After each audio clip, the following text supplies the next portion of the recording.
All right, good morning, everyone, and welcome to the Global Women's Breakfast 2024. I am Bethel Faith Rezaga from the Institute of Chemistry, UPLB. And I am Ellen Joy Pipandan from the Department of Chemistry of Central Mindanao University. And together, we are thrilled to be your hosts for this event. Diversity in research expands the pool of talented researchers, bringing in fresh talents, perspectives, and creativity. This expansion and advancement must be in conjunction with gender equality to further increase innovation, diversity, and enhancements in the field of science, technology, engineering, and mathematics or STEM.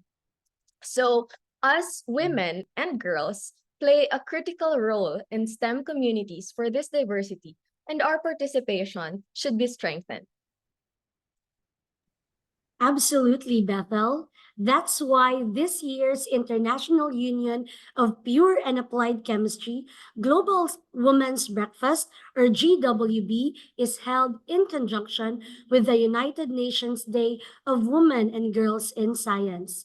The GWB 2024 theme, Catalyzing Diversity in Science, mirrors its goal of establishing an active network of people of all genders to overcome the barriers to gender equality in science. And to realize this, the GWB events for the last 5 years are joined by 100 countries. Yes, that's right. And for the Global Women's Breakfast 2024, and here in the Philippines, this is now hosted by the Philippine American Academy of Science and Engineering, or PAASE, headed by Dr. Gladys Cherise J. Completo, together with the Institute of Chemistry, UPLB, and the Department of Chemistry of the Central Mindanao University. Now, to start this event, let's watch the short video of the Global Women's Breakfast 2024.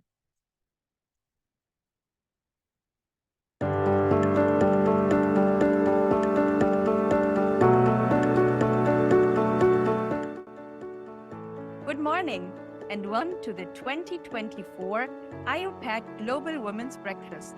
The Global Women's Breakfast is designed to build an ever stronger network of people and organizations in support of diversity in science.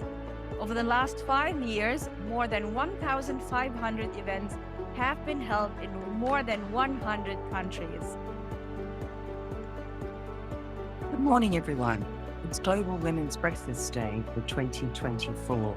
Such a special day to think that so many people worldwide are sharing breakfast together.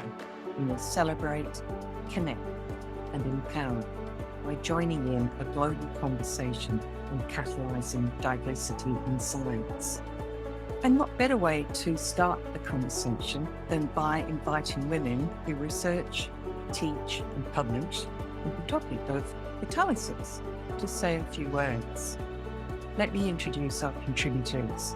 Dr. Hu Ling Lee from Malaysia, Dr. Marcia Costa-Lesco from Brazil, Dr. Teresa Krugman from Germany, Professor Kathleen Pruden from Canada, Professor Mikiko Sodioko from Japan, and Professor Chita Chimeno from Spain.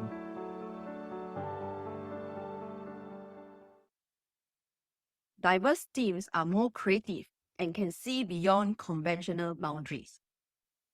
Diversity leads to happier workplaces where everyone can contribute to their full potential. Diverse scientific teams are more productive and lead to more impactful research outcomes. Science is simply better when it's performed with a more diverse team. Much research has shown that diverse teams come up with a diversity of solutions and are more effective. A diverse global scientific community will contribute to achieving many of the UN Sustainable Development Goals. A diverse scientific community maximizes the contributions and skill sets of our workforce.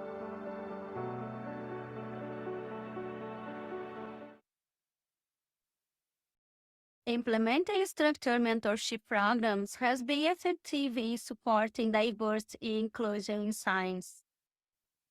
For me, one effective strategy for supporting diversity and inclusion in science is establishing mentorship and sponsorship programs.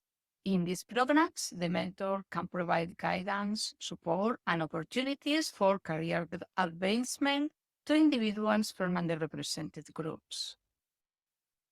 I think what I like to do to improve my effectiveness at supporting diversity in science and in the workplace includes listening to those who are more expert than I am, researching diversity. We are researchers after all, and talking about diversity in my team, when I give seminars, and when I meet people. It's really important that faculty members, graduate students, undergraduates know that diversity is extremely important for good outcomes in science.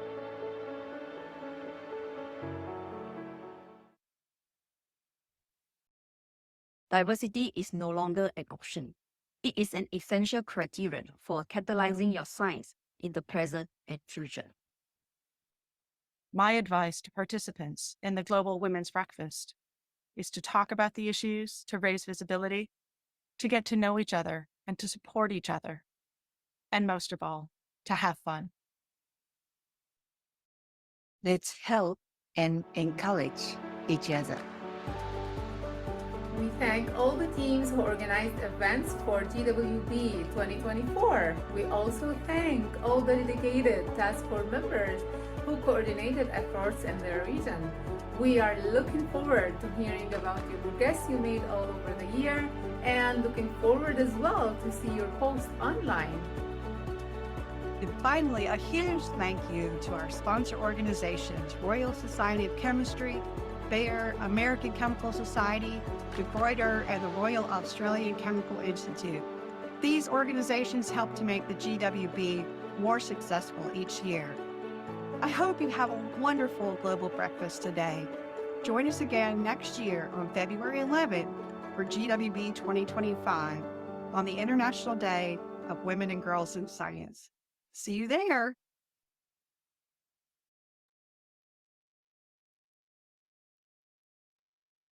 Ayan, it's amazing that today the women in science are together during breakfast to discuss diversity as a catalyst in science, di ba, Miss Ellen? Yes, Bethel. Indeed, we have a diverse group of scientists giving us an inspiration so we can unlock our full potential as scientists by embracing diversity. Surely, our GWB 2024 speakers in the Philippines are also now excited to share their insights to inspire women and girls in science. Yes, and I hope the participants are also excited. We have an exciting lineup of speakers who are women in STEM for you this morning. Now, to formally start our program, may I call on Dr. Completo, the PAASE president, for her welcome message. Thank you, Bethel.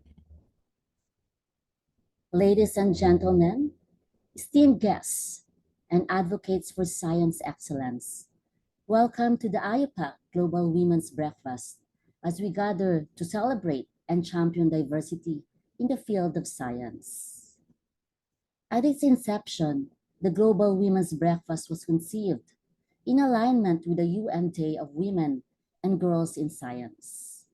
The Global Women's Breakfast series aims to forge a vibrant network of individuals of all genders dedicated to dismantling the barriers to gender equality in science. The roots of the Global Women's Breakfast series can be traced back to the morning of January 18, 2011, where women chemists from 44 countries leapt out of bed and shared breakfast together. They were taking part in the international networking event called Women Sharing a Chemical Moment in Time, a prequel to the official launch of the International Year of Chemistry 2011 in Paris on January 27 to 28, 2011. Over the past 5 years, the Global Women's Breakfast movement has seen over 1,500 events hosted across 100 countries, making it one of the largest gatherings of women scientists worldwide. Since an aim of International Year of Chemistry 2011 was for scientists to connect as well as participate, the event organizers encouraged different breakfasts to interact with each other using video chat or Skype during that time. In this way, participants created a chemical handshake around the globe. So let's take a moment to celebrate the remarkable journey of women in science, whose contributions have transcended barriers and biases to shape our understanding of the world and drive innovation forward. From Marie Curie's groundbreaking work in radioactivity to Rosalind Franklin's pivotal role in unraveling the structure of DNA, women have left an indelible mark on scientific history. Their expertise, passion, and relentless dedication have propelled advancements across diverse fields of study, from astronomy, biology to botany to chemistry.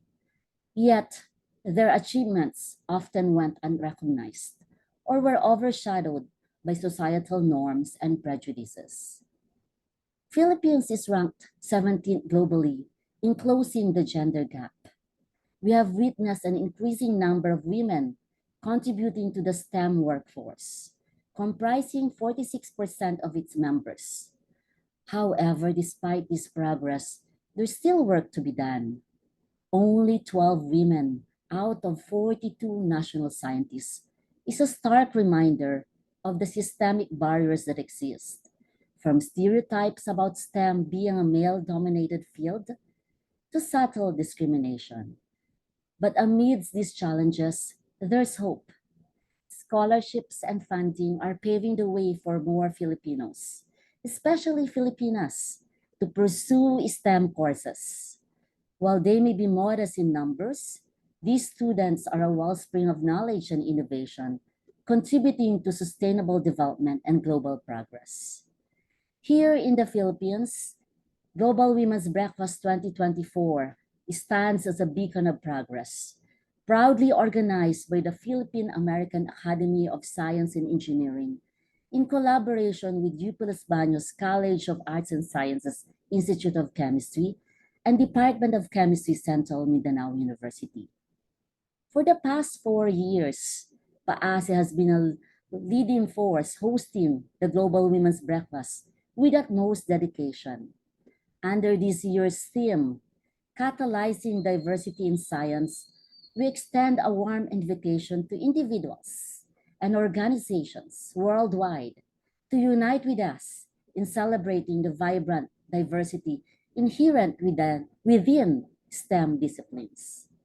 Whether you represent a high school, a scientific society, a prestigious university, or a governmental body, we encourage your participation as we collectively nurture interdisciplinary partnerships that enrich the scientific landscape. As scientists, as educators, as policymakers, and as citizens, we have a collective responsibility to catalyze diversity in science. We must challenge ourselves to confront our biases, to broaden our perspectives, and create spaces where everyone feels welcome and valued. We must invest in the next generation of scientists, particularly those from underrepresented backgrounds, and provide them with the support and resources they need to succeed. Let us remember that diversity is not a hindrance to scientific progress. It is the key to unlocking it. Let us embrace our differences. Let us celebrate our similarities. Let us work together to build a scientific community that is inclusive, equitable, and truly transformative. So we are honored to have esteemed PAASE colleagues, Dr. Maribel Dionisio-Sese, Dr. Luisa Virata, and Dr. Villalobos, share their remarkable journeys and insights, igniting inspiration in our younger generation. So here's to the women who dared to defy expectations, who shattered glass ceilings, and who continue to inspire generations of scientists. Let us honor their contributions and strive to build a world where every aspiring scientist, regardless of gender, can thrive and on the scientific landscape. Together, we can craft a future that is not only equitable, but abundantly prosperous for all, where every voice is heard and every talent is valued. Thank you for joining us on this momentous journey. Magandang umaga po sa inyong lahat. Maraming salamat. Thank you for that motivational welcome message, Dr. Gladys.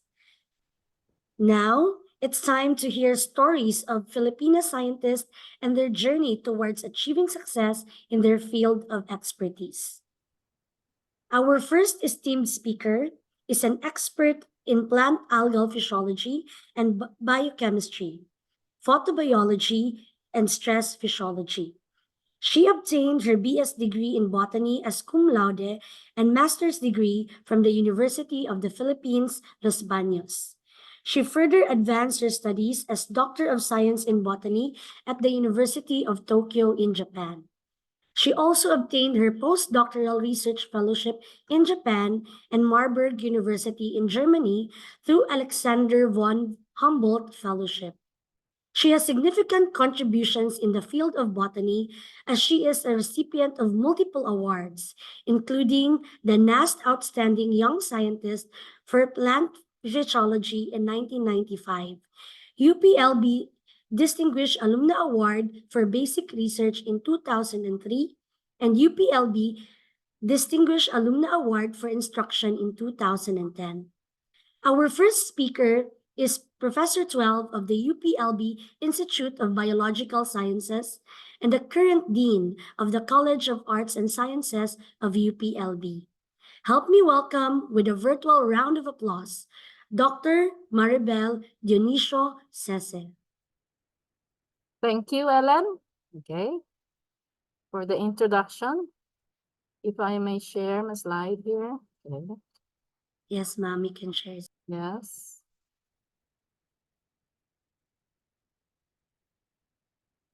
Okay. Yes. I think you're seeing now my slide, my Yes, title slide. Yes. Thank you very much for the invitation in this Global Women's Breakfast. I do appreciate the invitation of Dr. Gladys Completo. Although I really had a hard time saying yes, okay, nevertheless, because it is actually a story of my life and I'm really quite a private person. Nevertheless, after careful reflection and thinking about what to present and share with you all, I have decided to have the title of my presentation, The 5 Ps and the 5 Fs, which is actually a summary of my life. Okay, the 5 Ps would be actually the outputs that I have published in relation to my researcher, being a researcher, a scientist, and a professor as educator. And the 5 Fs would refer to the gains or some extrinsic and intrinsic gains that I have actually received out of the 5 Ps. So perhaps you may ask, let's discuss first the 5 Ps. Okay. One of the P you will automatically see, or perhaps you will know that it is plant because I'm basically a botanist through and through. A BS, MS, and doctor in botany graduate. Nevertheless, I have realized even in a high school, when I was in high school, that plants are really quite important since they are the foundation of life on Earth. Without them, there will be no other organisms because we depend much on plants as a source of food and a source of oxygen in the air that we breathe. I have realized then, even when I was in high school, that studying and knowing plants are quite cool too. Because most of my classmates in high school, when we are talking about what to take or what to pursue in our college days, most of them pursued another career. And I have realized then that why do on the other path something that is quite unique? And that's why I have decided to tick in the UPCAT exam, or UPCAT application form, the field of botany. Okay, so I studied here at the University of the Philippines, Las Baños. Okay, and I have gained my degree in 1981. So you can guess there my age now. Okay, and under the tutelage of the late professor, esteemed Professor Ludivina S. De Padua. The focus of my research then was on plant histochemistry, wherein I worked on the alkaloids of plant. And then while studying, okay, or while working also, after that, I was admitted as a faculty member of the Institute of Biological Sciences. And then while giving lectures and performing my work as a faculty member, I decided to pursue my master's degree, okay, also here in UP Los Baños under the tutelage of Dr. Milagrosa Martinez-Cos, okay. My focus of study then was on phycology, and the phycology deals with actually the study of alga, or the algae, which some of you might know in Filipino are lumot, okay, or some of them are also the macroscopic forms, which are the seaweeds, okay. Then, while pursuing my career here in UP Los Baños, I have thought about, I got the invitation. I have met my sensei or professor then here in UPLB, and he invited me for a doctorate fellowship actually in the University of Tokyo in Japan as a Japanese government scholar. And luckily, I was admitted and I pursue my career as also my degree as Doctor of Science in Botany in his laboratory, okay, Institute of Applied Microbiology, and he is none other than my professor, Dr. Shigeto Miyachi. I actually attributed much of the flourishing of my career under his tutelage because most of my postdoctoral studies, actually, he is always there to support and recommend me. Okay. So the focus of my doctorate degree or specialization then was on plant physiology, which you will see later on, or which most of you know will be mostly with biochemistry and molecular biology. Okay. Now, so from this BS, MS, and doctorate degrees, okay, I have realized later on, okay, that after careful reflection, as I have said, if I sum up my researches from these studies that I've done, as well as the postdoctoral fellowship that I have received, I can summarize it in terms of 5 Ps. And these are the focus of my studies: photobiology, priming, products, processes, and phytodiversity. Okay, so let's start with the first P, which is photobiology. Okay, we know for a fact that plants can see the light. Okay, they are actually in the process of photosynthesis, can absorb light and use it to synthesize a major compound that we actually is used as a source of food.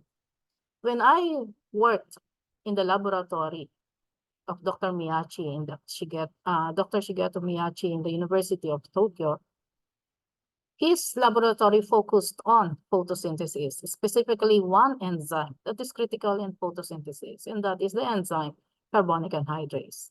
This enzyme catalyzes the reversible hydration between carbon dioxide and water, such that you have the resulting bicarbonate ion, which can be utilized for photosynthesis. Okay, and then I studied this in a microalga because my MS degree dealt with phycology, okay, in a well-known microscopic alga, the Chlamydomonas reinhardtii.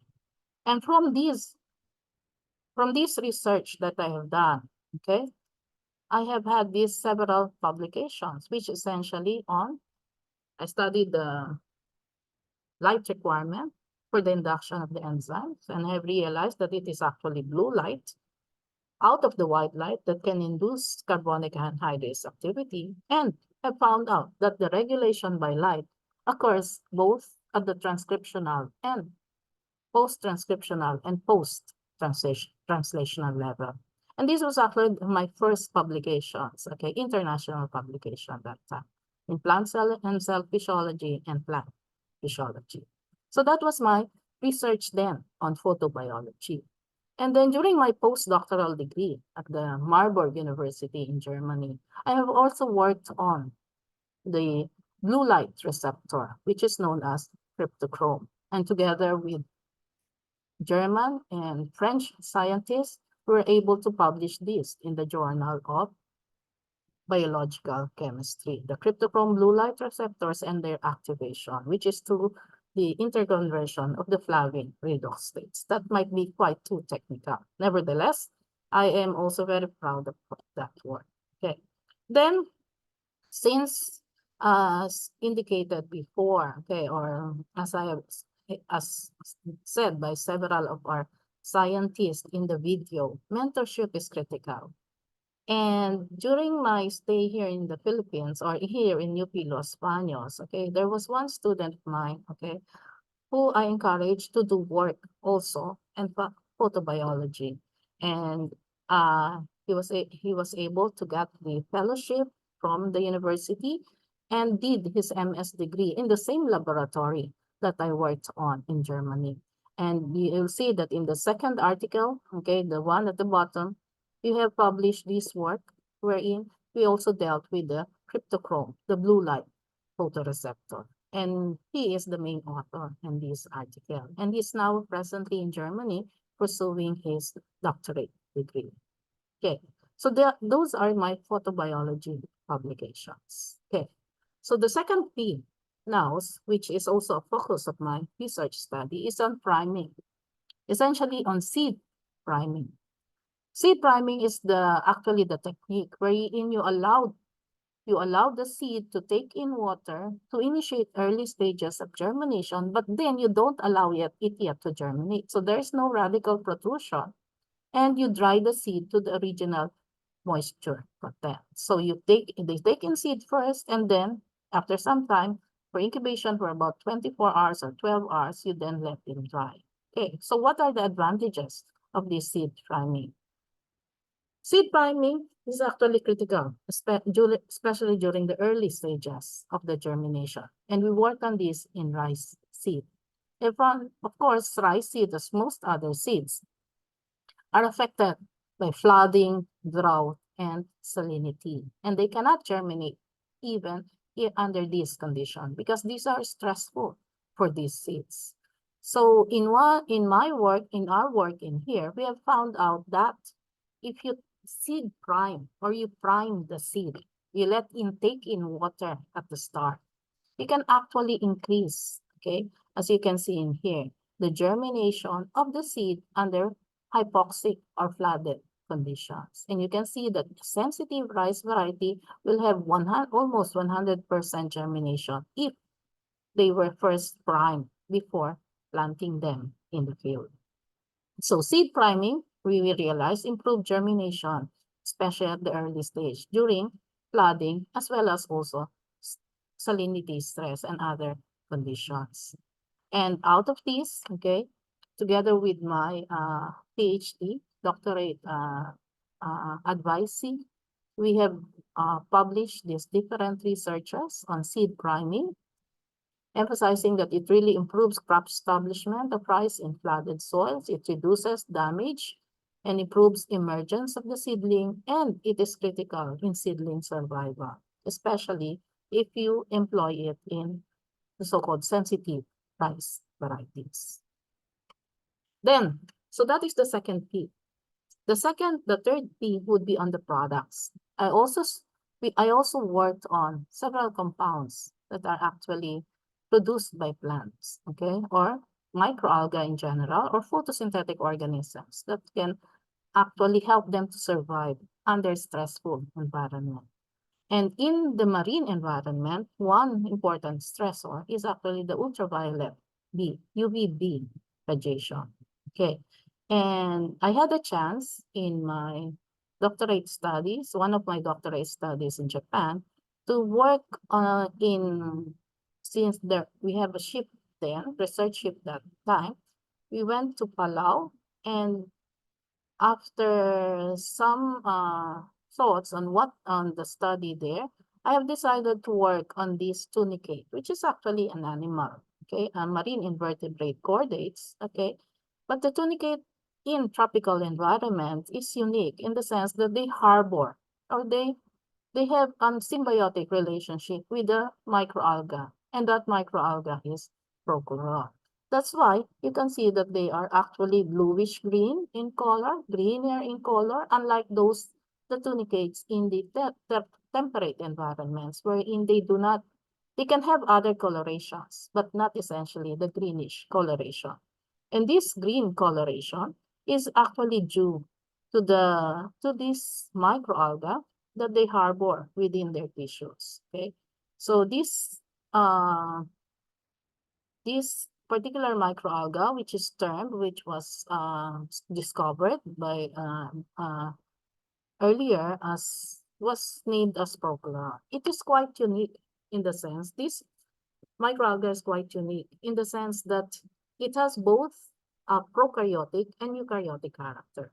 Okay, it is a prokaryote, meaning it does not have compartmentalization in terms of cellular structure.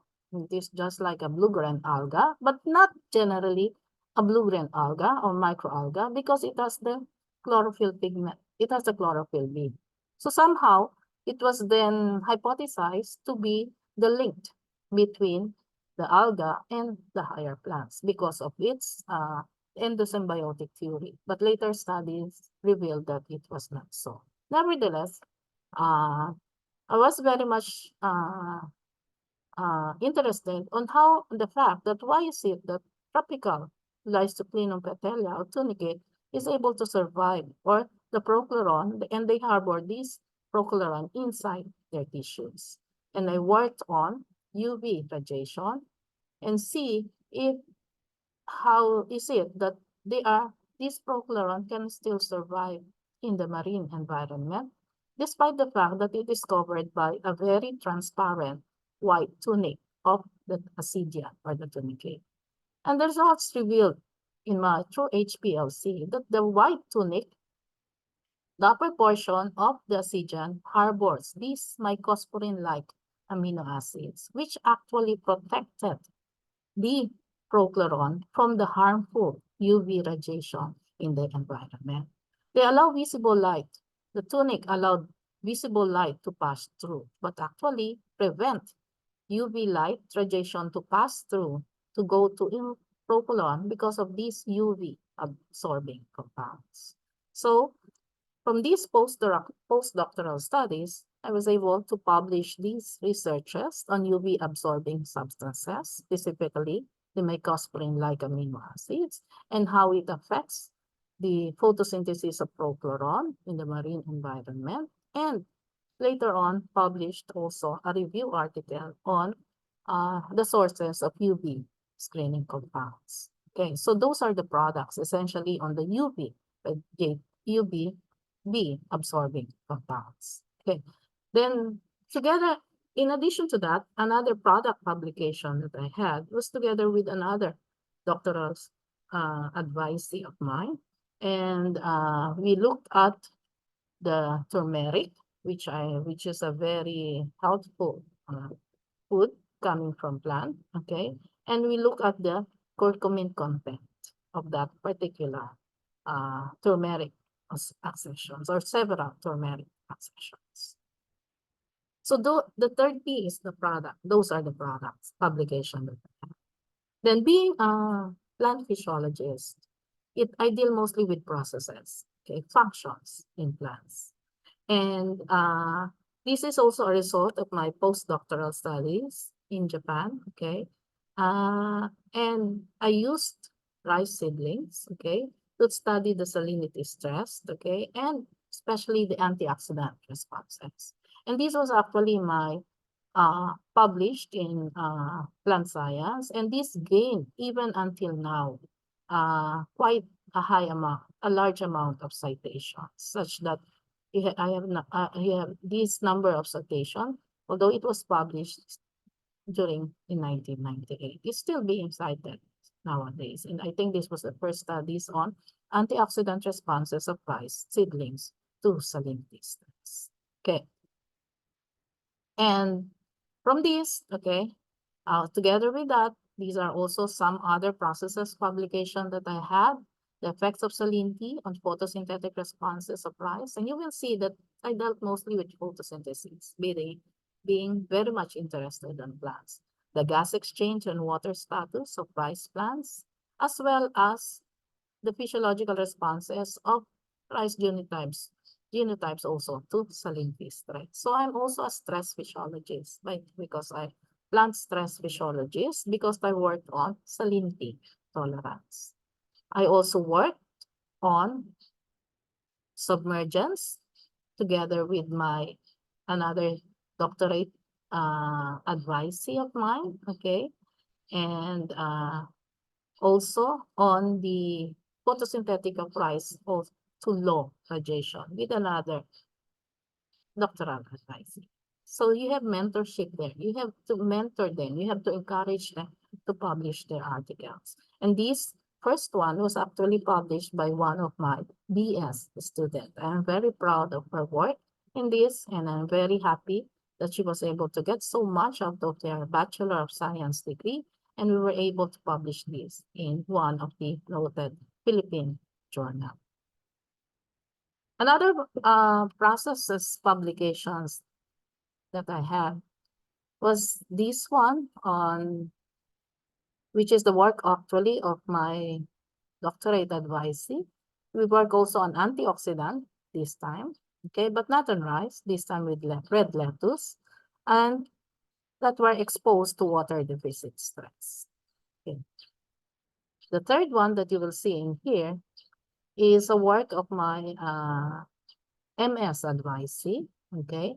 And this is quite somehow interesting because we looked at the so-called resurrection plants, because when the plant is usually subjected to desiccation or drought, they usually die.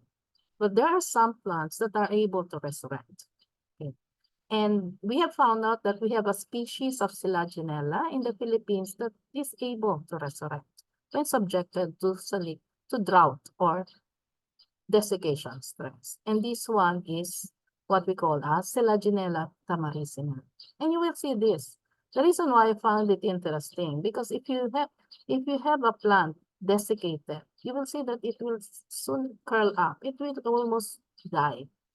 But when you rehydrate the plant, you'll see that it comes back to the original condition, just like the control, as if nothing happened. So if we will be able to look at the internal mechanism of these plants and how they are able to survive, then it can really have a big contribution, especially in understanding the drought tolerance of crop plants. Now, so that is the fourth P. The fifth P is actually phyto, plant diversity. We also work together with my advisee on plant diversity. And this is the publication of another of my doctoral advisee. And we worked on the diversity of Rhizophora species in Batangas, and based on the basis of their morphological markers. Together with another doctoral advisee of mine, we work also on the genotypic diversity of turmeric, several accessions of turmeric in Mindanao, and indicate or try to identify the one which has the highest curcumin effect. Okay. In these two publications were actually the result of the work of my MS advisee, and we tried to look at sea grapes, Caulerpa, lato, if you call it in Filipino or in Tagalog. And we look at the sea grapes, lato, from several regions in the Philippines, and what is the current status of their farming in the wild, and how are they harvested, okay, in terms of the production. So those are the 5 P's, okay? You have photobiology, you have products, you have processes, you have phytodiversity, and you have climate. Now, out of those 5 outputs or research scientist outputs that I had, okay, together, of course, with my BS, MS, and doctorate, Dr. PhD advices, okay, I realized these 5 F's. And these are the things that can somehow have an intrinsic as well as extrinsic value, especially those who would like to pursue their career in science. And these are the 5 F's that I have realized of being a plant research scientist as well as a professor educator. One of the F, I find it studying plants is fascinating. But fascinating in the sense that they can somehow see and absorb light, okay, and use it to synthesize their food. Plants are also fascinating because they can imitate life, okay, as if they are imitating the bees, but this is actually a flower of a plant. They can also imitate non-life as if they look like stones, but actually this is another flowering plant. I also found plants to be fascinating because they can build relationships. They are very good in building relationships.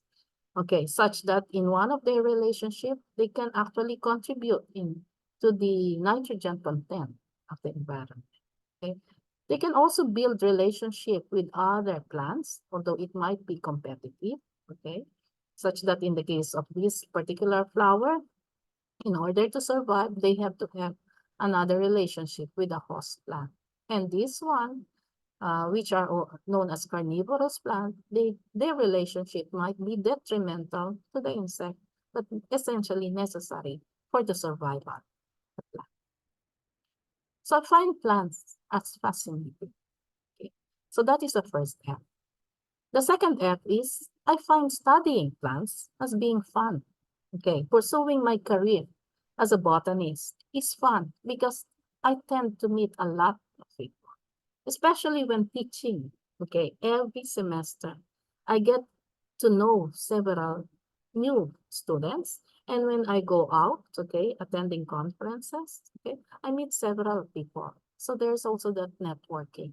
You have to know several people, several other scientists from other countries. And this is also in PAASE, this Global Women's Breakfast is a good way of communicating also, or somehow realizing or having a chance to meet also other scientists in the same profession and also in different professions.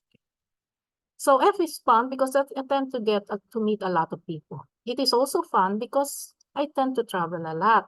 I had several opportunities, invitations, okay, to go to conferences, to attend conferences, to do postdoctoral studies.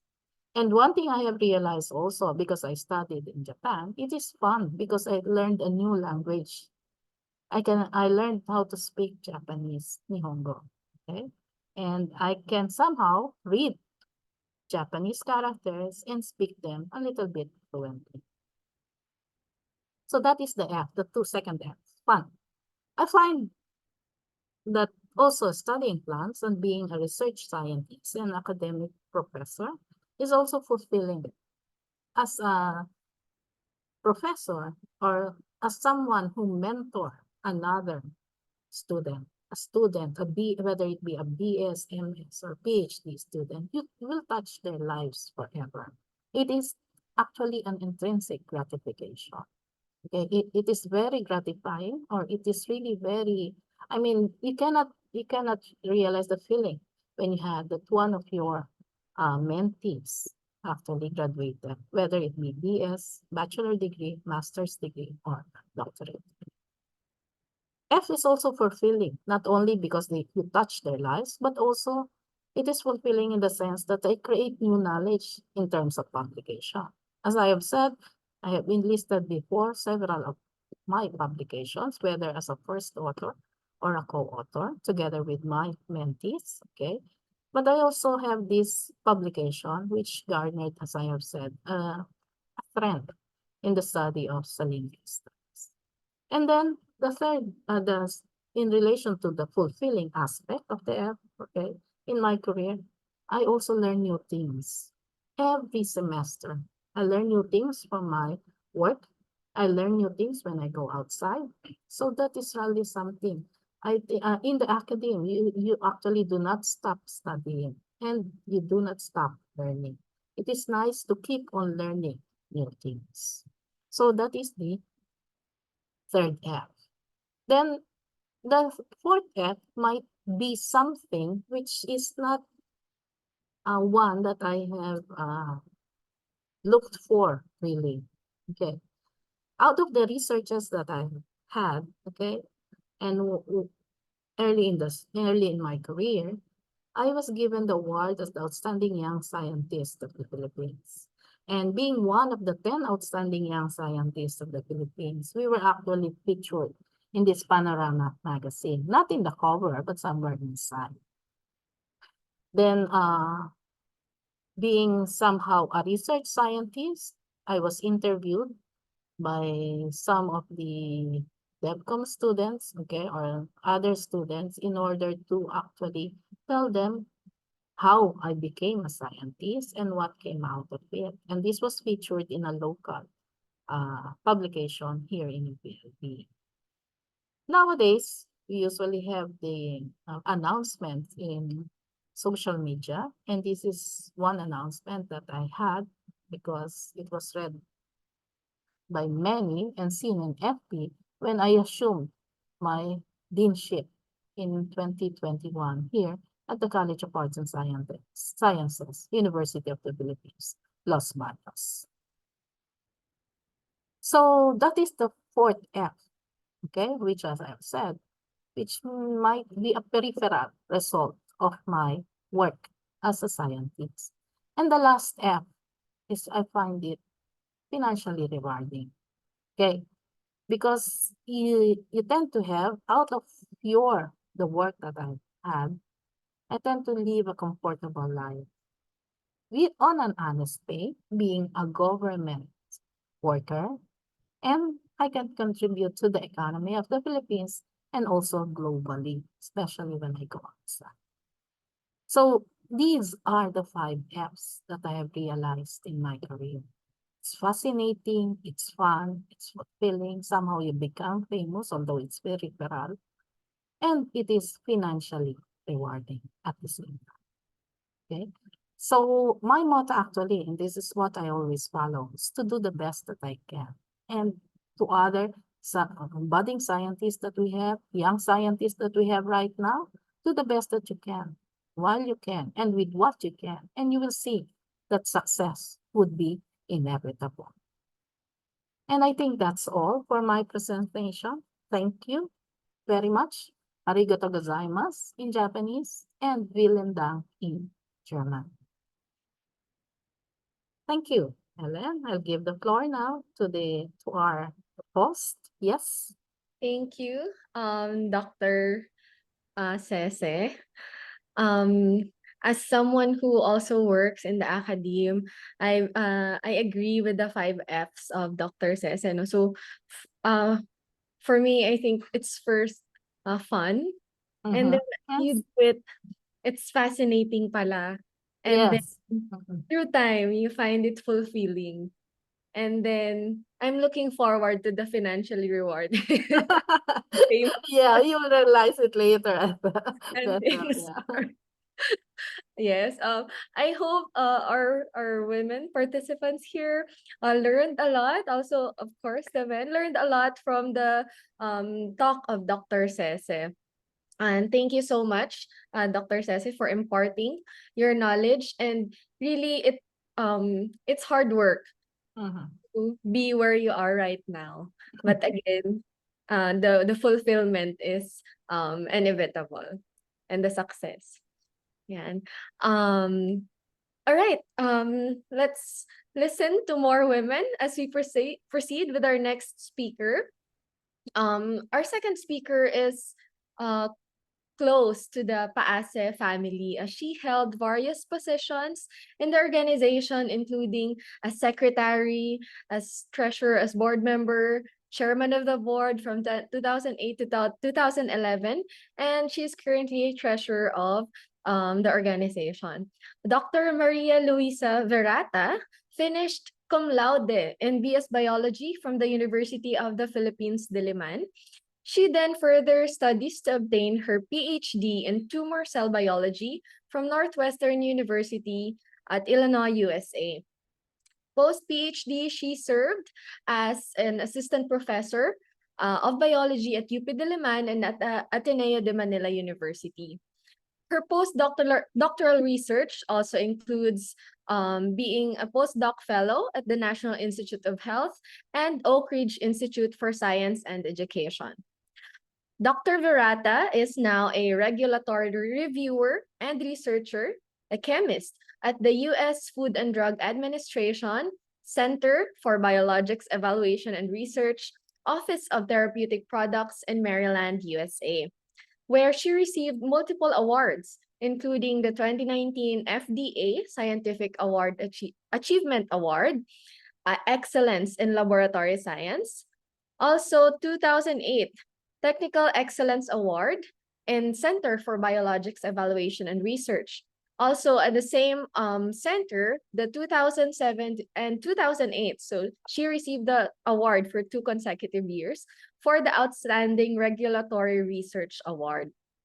As a regulatory reviewer, she works on review of chemistry, manufacturing, and controls for a wide range of blood products, including immunoglobulins, alpha-1 proteinase inhibitors, and C1 esterase inhibitors. And as a chemist researcher, she works on neutralizing antibodies due to hepatitis C virus infection, antibody-dependent enhancement of Zika virus infection, and a lot more. So our next speaker has a lot on her book, okay? So I hope we are all ready to listen to her talk. Let's give a virtual welcome to Dr. Maria Luisa Virata.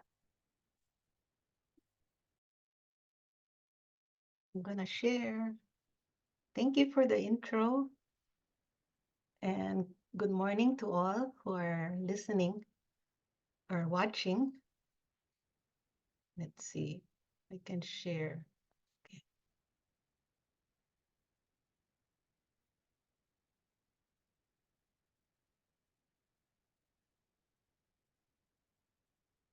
Okay, so my talk today is about my journey as a scientist. This is my journey. It's quite unique, and hopefully you'll gain some lessons as I will also give you some tips and share, the ups and downs of becoming a scientist, essentially. So my name is Maria Luisa Virata. You may call me Lisa. I grew up in Quezon City, went to a private school for grade school, and actually there were no scientists in my family when I was growing up. In my extended family, we had some teachers, professors, some engineers, but mostly business professionals in the family, but no scientists. So my early exposure came when I went to Philippine Science High School. I had learned about this special school in Quezon City, very close to where we live, because my sister got admitted the year before.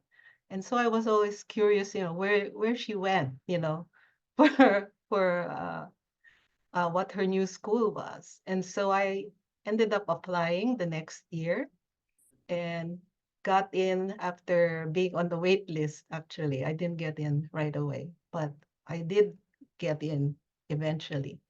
This is the school for the gifted. It's very different from the regular high school if I had stayed in my private school. Because here you are subjected to a lot of STEM, uh, which is biology, chemistry, physics, and math every year for 4 years. You're getting all these subjects, right away. Uh, Unlike the regular high schools, would only get like biology for 1 year, chemistry the following year, physics the next year, and so on. But we were bombarded with all these subjects for the 4 years. That's where, and we had really excellent teachers um, teaching us the basics in all of these subjects. So we were quite lucky to have them uh, uh, guide us that early. In my particular batch, we were the first batch to do the field biology summer course. And this was done in the summer before our 4th year. And it was a lot of fun going to 2 sites outside of school, to the forest and to the beach, actually, where we did a lot of sample collection. We learned about taxonomy and ecology. And one thing unique about being in Pisay was we got to do research at a young age, Starting in 3rd year, we had to learn, go through the rudiments of looking through abstracts and, trying to design our own research project. And by 4th year, we were already in the process of actually doing the research, experiments on various topics. The research team that I was in, we had this project called Ethanol Production from Corn Stover by Microbial Fermentation using Saccharomyces cerevisiae, which is a yeast. And we ended up doing experiments, sometimes staying overnight at UP NSRI culture collection. And that was through the kindness of Dr. Fordelis Uyenko. And we had our samples analyzed by gas chromatography at PAEC, which is now the PNRI. Fortunately, our research project won first place in the local science fair. And we were also, because we won first place, we were invited to this competition at the NSTA, which is now DOST. And we also won an award there, which they called the Junior Scientist Award. So at an early age, I was already exposed to all of this with very influential teachers. And of course, the next thing was to go to UP. And for me, my choice was biology. I think I did better in biology than in the other science subjects and in math. So this was the subject I was most comfortable taking. It was the regular 4-year pre-med course. Most of my classmates were really there for for preparing for med school. They were all gung-ho and very competitive for getting high grades, in our biology courses. So they were set. They were interested to become medical doctors. I wasn't really that keen on medical school. I did well. I graduated cum laude. The whole time I was at UP, I was also on scholarship with NSTA. But the medical school didn't quite appeal to me. And being in such a competitive group, I said, oh, let them go to med school and then let me chart my own course. And so I was particularly interested in graduate studies in cell biology and molecular biology, or in genetics, and I was planning to do these studies in the US. I had particularly enjoyed doing field work while at UP Diliman, and this was from taking phycology and ecology courses, as well as we had a subject called research, where we actually had to do some research and make research presentations in class. So with this plan to take graduate studies in the US, of course, at that time, we didn't have all the information.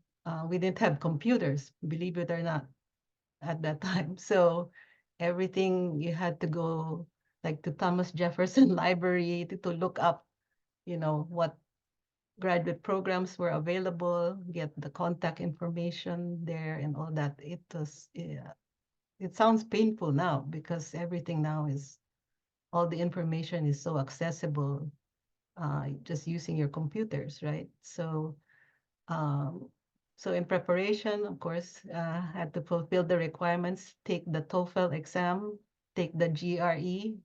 I took the general test and the biology subject test and applied to 3 graduate programs in the US. Okay, sent it off and then waited. And unfortunately, I didn't get in that year. So plan B, I had to work. After graduation, my first research job was at the UP Marine Science Institute, just behind AS, just down the street from Institute of Biology. So I worked as a research assistant doing biochemical genetics research in the lab of Dr. Julie Macaranas. She was actually not there a lot because she was going back and forth between the Philippines and Japan. She still had some doctoral work in Japan that she was trying to finish up. So I was working mainly with the senior research assistants in her lab, and they are the ones who taught me all the techniques I had to learn to complete their projects. So we had some field work. We were going to Nueva Ecija, to Bifar, going to the fish ponds, which had the tilapia, so we were tagging fish, taking measurements, bringing back samples of tilapia. And we also collected samples of prawns, lobsters, and milkfish. So you can imagine, after we are done just taking the little bit of mussel out, if we had excess fish or lobster, we would cook it. So that was the fun part of this project, And what I learned while I was at this lab of Dr. Macaranas was to do starch gel electrophoresis, isozyme analysis, isoelectric focusing. So to me, these were all like very exciting and novel techniques to learn. So while I was working, I decided to apply again. So this is round 2. I sent another set of applications to 3 other US universities. And this time, by luck, I got accepted to 2. And from the 2, I chose Northwestern University, which is in Illinois. The program I chose is called Tumor Cell Biology. It was an interdisciplinary program at the medical school in downtown Chicago. So to be able to go there, they offered fellowships, scholarships, and research assistantships. So I took advantage of that. The first year I was under university fellowship, and then in the second year there was a scholarship that covered my tuition. That was from a private foundation. And in my 3rd to 5th year, I worked as graduate research assistant. Okay. Just to give you some background on what graduate school is like at Northwestern. And in this particular program, we first go 2 years of coursework. So this could be on various subjects. Mostly these are already like the advanced biochemistry, immunology, which was very new to me, cell biology, molecular biology. Of course, there's tumor cell biology, cancer chemotherapy, carcinogenesis, and all advanced topics. And we were also required to go through 3 lab rotations. This was done 1 lab per quarter, just to see, what it's like to be working in a lab, and and you would have a principal investigator, introducing you to their projects and the techniques they use in the lab, just for you to try out. And after this, you get to choose from the 3 which lab you would like to work in for your thesis. But before that, we had to take qualifying exams for PhD candidacy. And this was a written exam. You had to really review all the coursework you had taken and answer, all sorts of questions, for to pass and qualify for candidacy. So I was fortunate enough to pass my qualifiers, and I ended up choosing the lab of Dr. Kathleen Green. She was with the Department of Pathology. Since tumor cell biology is an interdisciplinary program, it involves faculty from different departments. So I ended up choosing her. And I happened to be her first graduate student. She had just set up her lab, and I was the guinea pig, basically. So we started off as a small lab. It was me, the one technician, one postdoc, who pretty much did all the work at that time. And I spent 3 years working on my PhD thesis, research in her lab. And this is the title of my thesis: Identification and Characterization of the cDNAs, that's complementary DNAs, encoding the human desmoplackins 1 and 2. These are the major plaque components of desmosomes that are involved in intermediate filament network organization. So this is a very cell biology specific topic, but I learned a lot of molecular biology techniques in performing this project. So basically, the Bible was Molecular Cloning by Maniatis. That was the manual that we were always consulting. So I did a lot of DNA sequence analysis, PCR, some primary extension, and in vitro translation. And these were I have to, this would give me, date me, because at that time, everything was done manually. We did not have the automated DNA sequencers that we have nowadays. So we had to do it the old-fashioned way.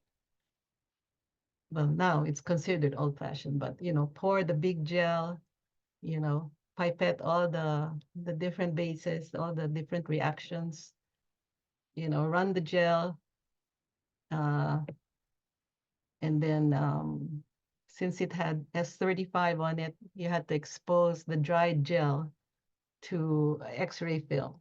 Then once the X-ray film is developed, then you read all the bands, each column, and that's how you get the DNA sequence. So there was a lot of reading over the light box in a dark room, to get all the sequence out. And it was a pretty competitive time because there were like 2 or 3 other labs that were competing against us to get this sequence out. And luckily, we were able to publish before the other labs did. And so it was a major breakthrough in a way for those doing desmosome studies and those who are interested in the cytoskeleton. And as a result of this work, I had 6 publications. One was first author paper in various journals like Journal of Biological Chemistry, PNAS, and so on and so forth. And of course, along the way, there were a lot of opportunities to do presentations at scientific meetings, whether it was a poster or an oral presentation, and of course to give seminars at Northwestern and other research institutions. Okay, and just to give you some pictures, over here on the left, the group of 3, that's the 3 Pinoys at Northwestern. And they happen to be my good friends from Philippine Science High School. The guy in the middle is Benjamin Roa. He was there ahead of all of us. He was the first one to get accepted into Northwestern grad school, and he did a PhD in molecular biology. And then the girl to the left is Dr. Leah Maminta. She was my classmate at Philippine Science, but she was able to get in a year ahead of me. So I was the 3rd Filipino grad student at that time. And we sort of bonded and supported each other while we were there. And that's a picture of Kathy Green in the middle. Now she's a full professor. She's doing quite well in her career and has graduated and mentored so many graduate students in her lab. And she has also achieved several high positions in like ASCB, Society for Dermatology and all that. The scientist down below her, David Perry, was our collaborator at the time. And since we had all this DNA sequence, he helped figure out what the structure of the desmoplakin would look like. Since he's a biophysicist at Massey University in New Zealand, he is the expert in this, and he came up with this structure down to the bottom left of the super coiled structure of the protein, and these led to a lot of let's say it was the basis for what do you call this? Putting together the plakin family of proteins. And up in the upper right, that's a transmission electron microscope picture of what the desmosomes look like. They're the dark plaques that you'll see between the 2 cells. And down in your lower right, that's the lab picture. The lab had grown while I was there. There were more people who joined, more graduate students, more technicians, and even a high school student who came back several summers. So we were able to have all this fun. And this is a picture taken on a lab outing to watch baseball at Wrigley Field. So we were watching the Chicago Cubs.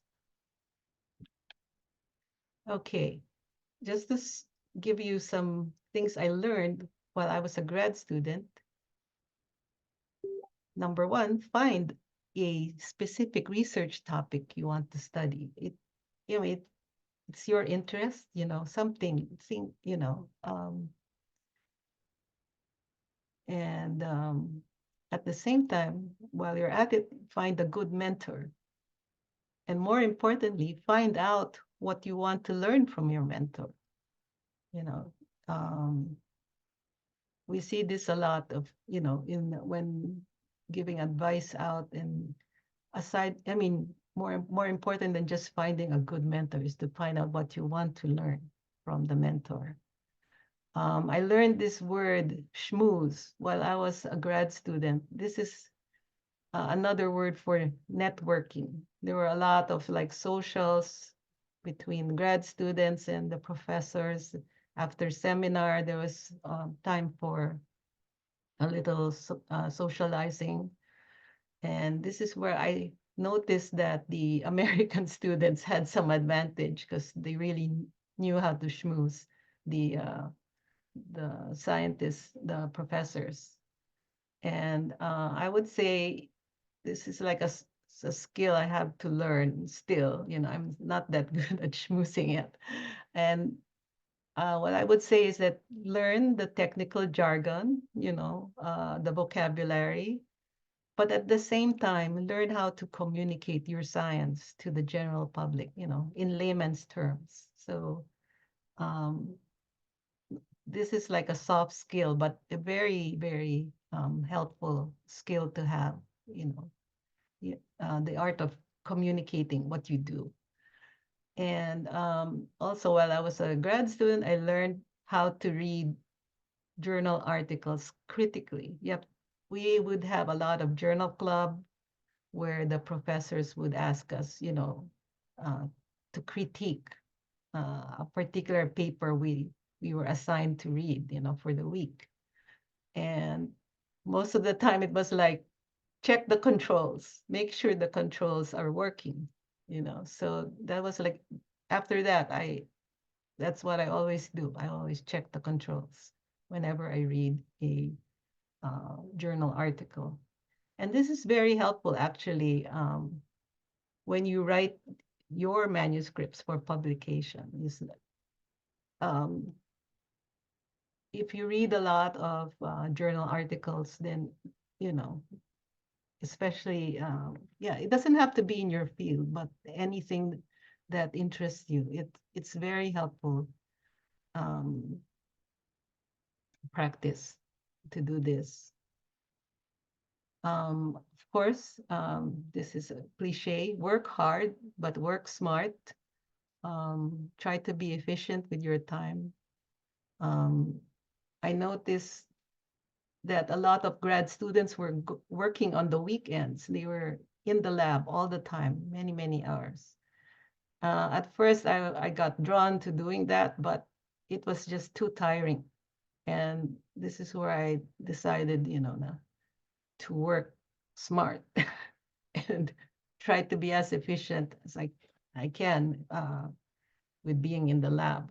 There are other things you can do outside too and make your work-life balance more balanced. Okay. But at the same time, you work hard, you persevere. If you run into a roadblock, if something doesn't work, just change one thing at a time. Don't change many things at a time, in your experiment. Try to be methodical about adjusting and making changes. Persevere. Okay, and just to give you the perks of being a grad student in the US. This is just from my experience. Yeah. Oh, sorry. And sorry. Uh-oh. What happened?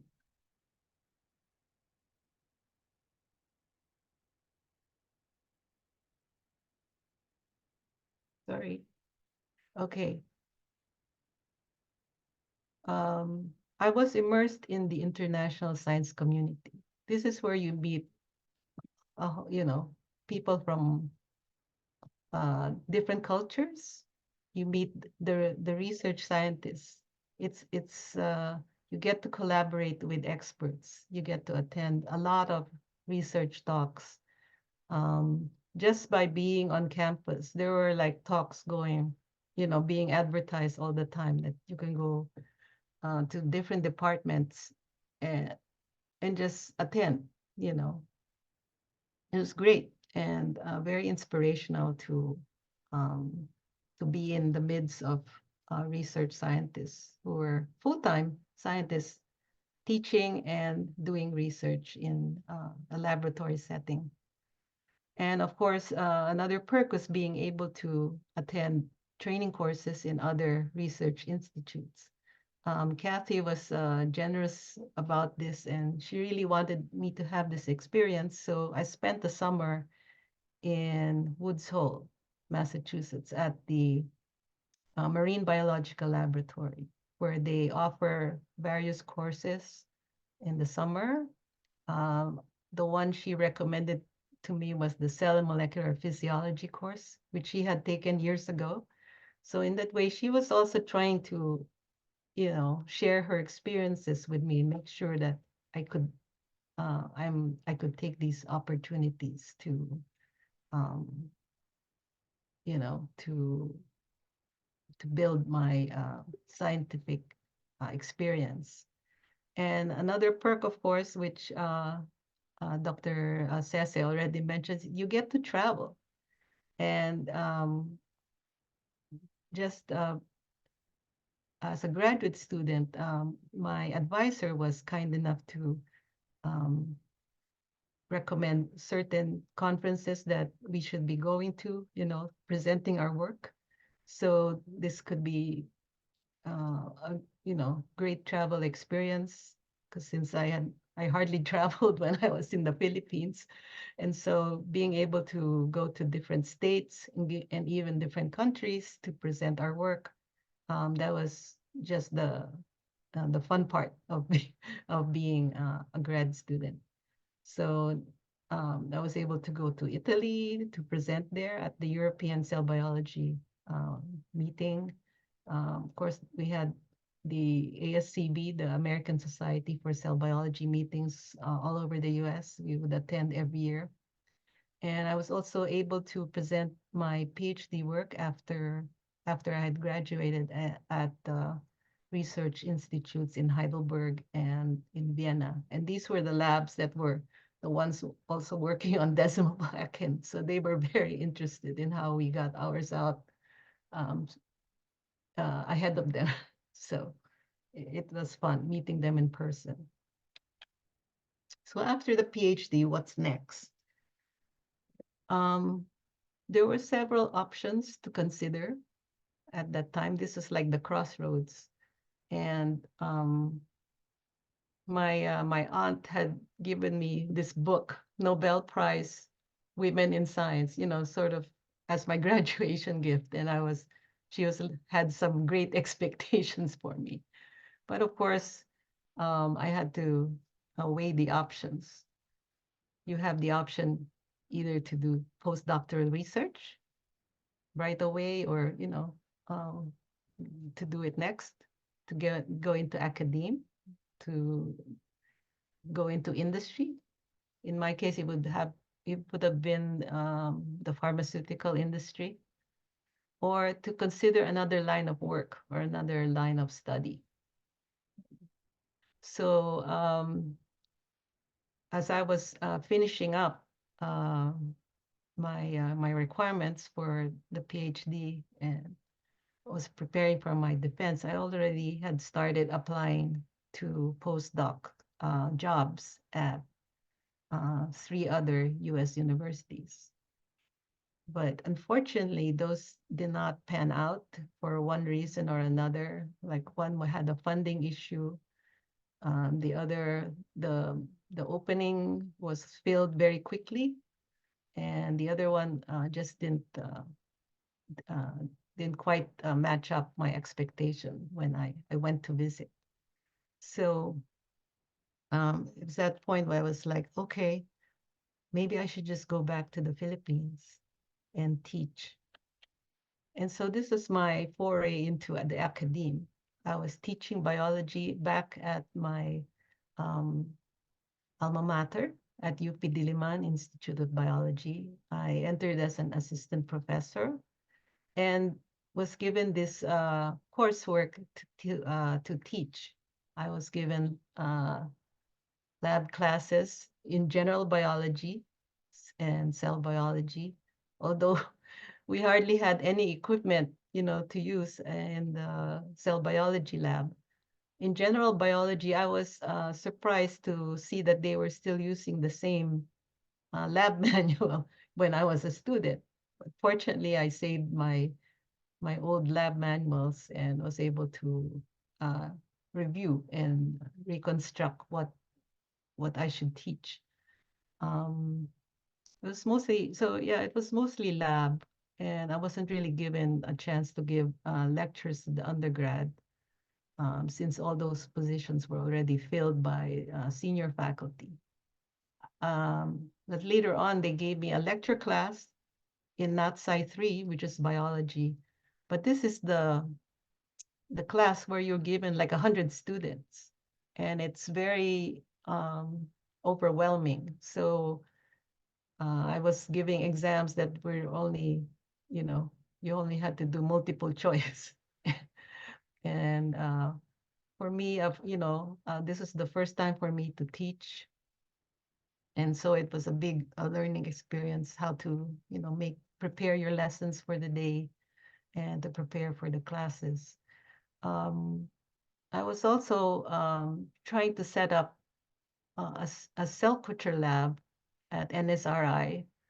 I wanted to have some research going on as well, but this also did not move very quickly.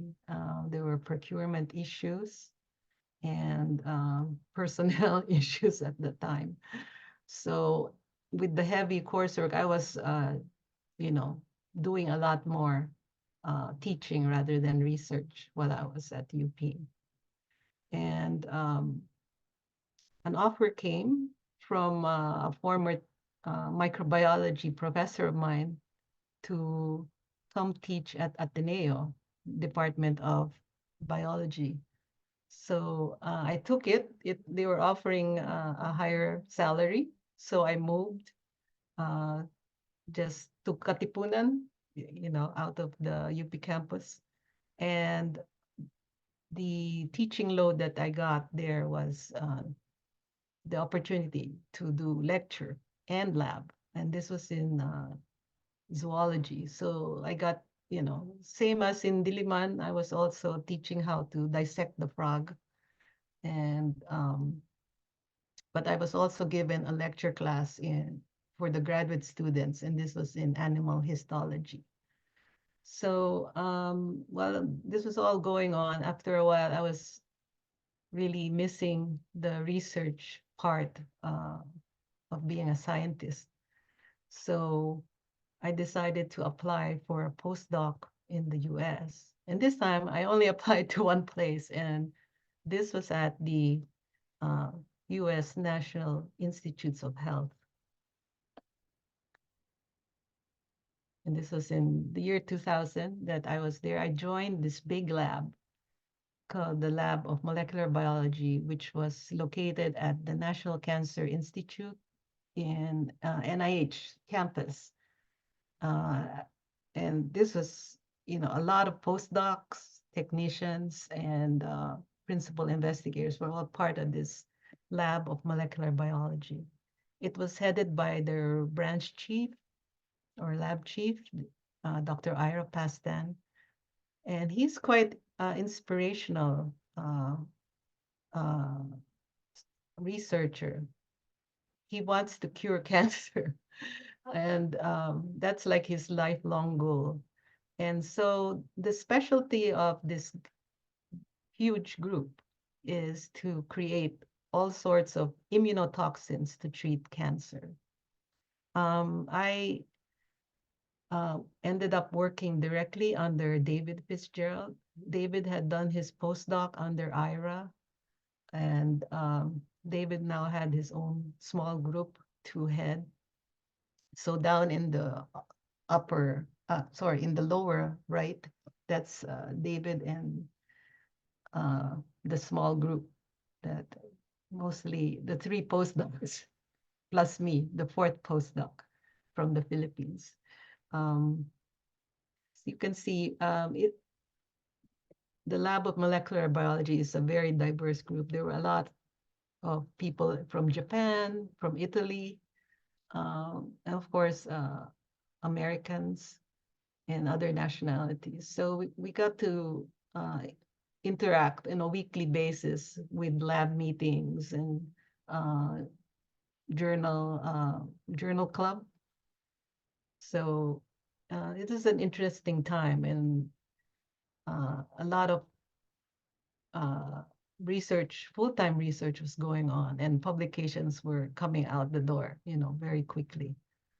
So the project that was assigned to me was actually a collaboration between David and Michael Ayadarola, who was working in another NIH institute, the NIDCR. This is the Dental and Cranial Research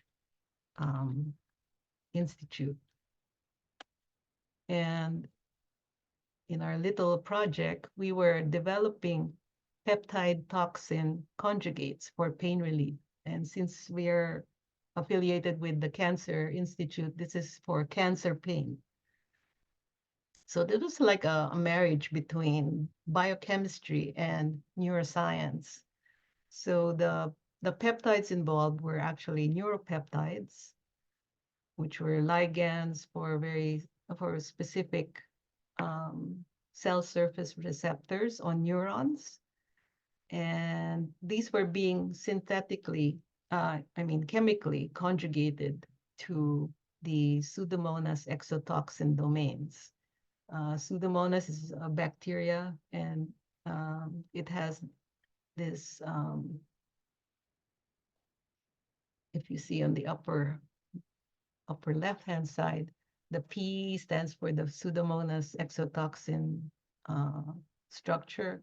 So it has a binding domain, translocation domain, and enzymatic domain. Now the portion we use is the PE35. So this is a truncated version of the whole PE, only 35 kilodaltons worth, where we got rid of the binding domain. And instead, in its place, we put in, this is where we're going to attach the neuropeptide ligand. We first worked with substance P, which is a neuropeptide. It was chemically conjugated through the disulfide bond linkage. And it's very interesting.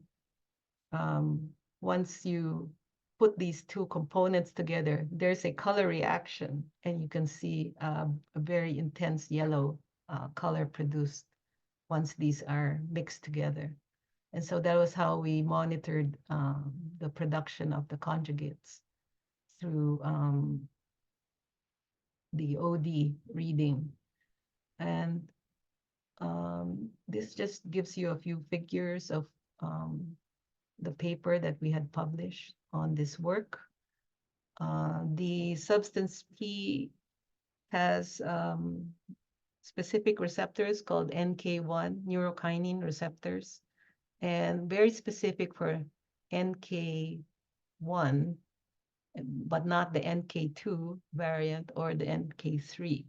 So you can see the very specific effect of killing neurons carrying these receptors on the surface. These neurons that are being killed are actually the ones that transmit pain to the brain. So you're trying to disconnect, the transmission of pain signals to the brain. So these were first tested in cell culture. So these are Chinese hamster ovary cells that were expressing the receptors stably. And we could show that NK1 was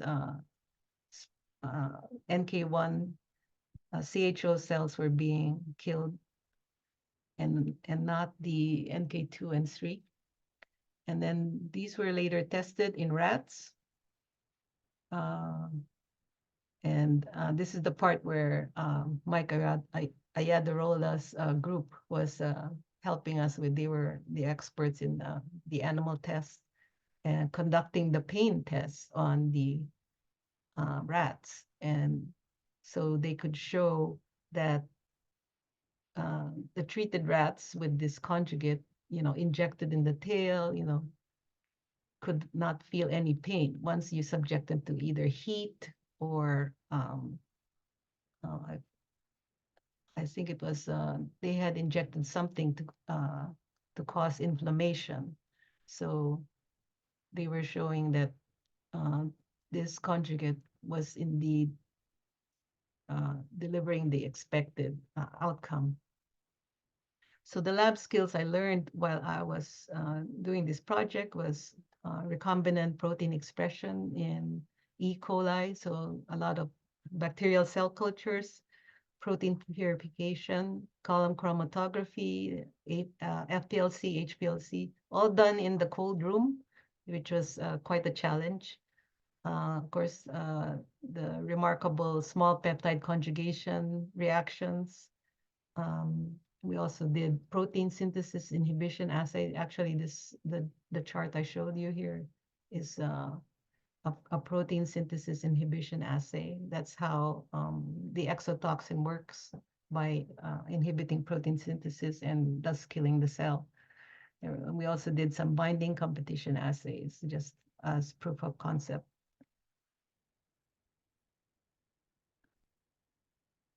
Oops, sorry. And this project was done over 2.5 years, and unfortunately, I couldn't stay that long in NCI. It was a limited fellowship, and David's funding got cut in some places, so he had to let go of some people. So the first people he let go was me and another, the Korean postdoc. So I had to look for another place to go to. And fortunately, I had bumped into somebody at a job fair on campus, and she was with the FDA, Center for Biologics, and she was kind enough to distribute my CV around. So I was able to get some interviews and apply to open positions there. At that time, the FDA building was just down the street from my NCI building. So I wasn't planning to move out of the city, and I just wanted to stay in the area. So fortunately, I found a lab that would take me in. And so thus I had got my foot in the door at the FDA. And so I started like a second postdoc and got in with a fellowship, the ORISE fellowship, the Oak Ridge Institute for Science and Education fellowship. And this was done at the lab of Dr. Mei-Ying Yu, the lab of plasma derivatives. We were in the Office of Blood Research and Review. And so this had to do with the safety of blood and blood products, and focusing more on the product quality and efficacy. Dr. Yu, I was with her until 2014, and then when she retired, I transferred to a different supervisor, Dr. Pei Zhang, who took over basically Mei-Ying's position. And I'm still with Dr. Zhang today. We are now called the Plasma Derivatives Branch under the Office of Therapeutic Products. And we're now located in Silver Spring at the FDA campus.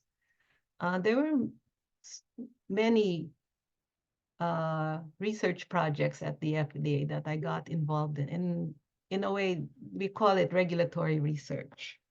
So I just listed everything down here.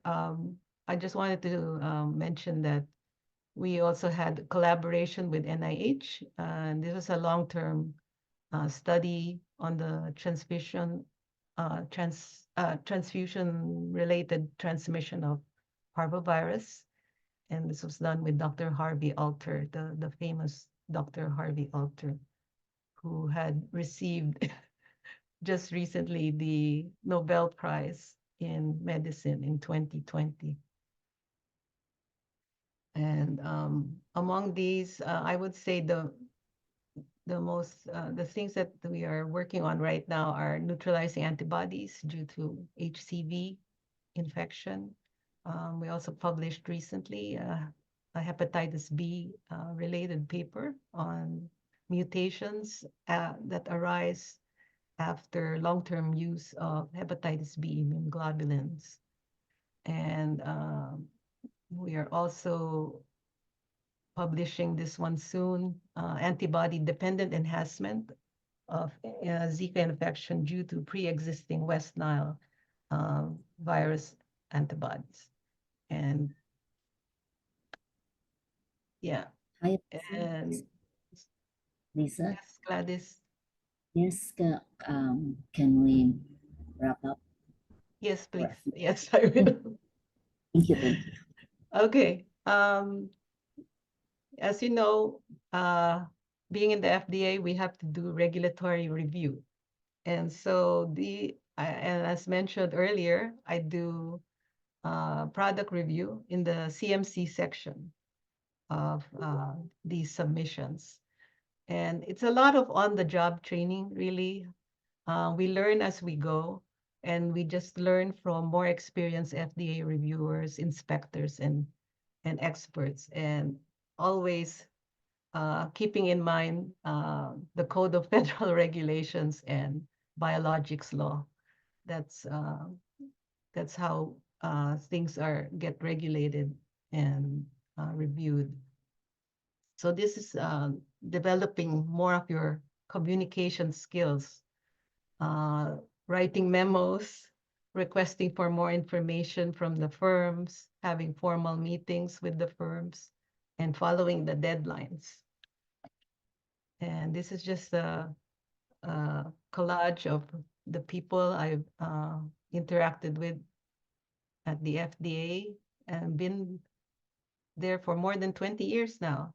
So this is Dr. Pei Zhang in the middle, my current supervisor, Dr. Mei-Ying Yu, my former supervisor, and a host of other people I still work with right now. Dr. Harvey Alter is here on the right, our Nobel Prize winning collaborator. He's scientist emeritus, so he's still around. And to conclude, this is what I learned as a scientist that I want to leave you with. There are many opportunities, options to work as a scientist. You just have to keep an open mind. You can have a plan B if things don't work out. I would say work on solving an important issue, set a noble goal, and be persistent about reaching that goal. Learn how to work in a team, use teamwork to get ahead, collaborate. And always publish good science, keep good notes. As what happened to me is my work with NCI on the neuropeptide toxin conjugates, we were only published it 15 years later. It's a good thing I kept my notes. And so it finally saw the light and was published in 2017. Okay, thank you for listening. Sorry if I went over time. I hope you enjoyed. Thank you. Thank you for sharing your journey of success in the field of science, Dr. Lisa.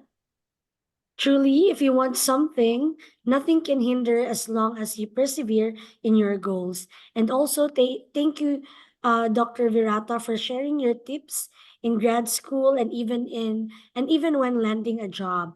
Those are actually very much helpful for our BS Chemistry students here and other students who are into the field of science and even the young professionals. You're welcome.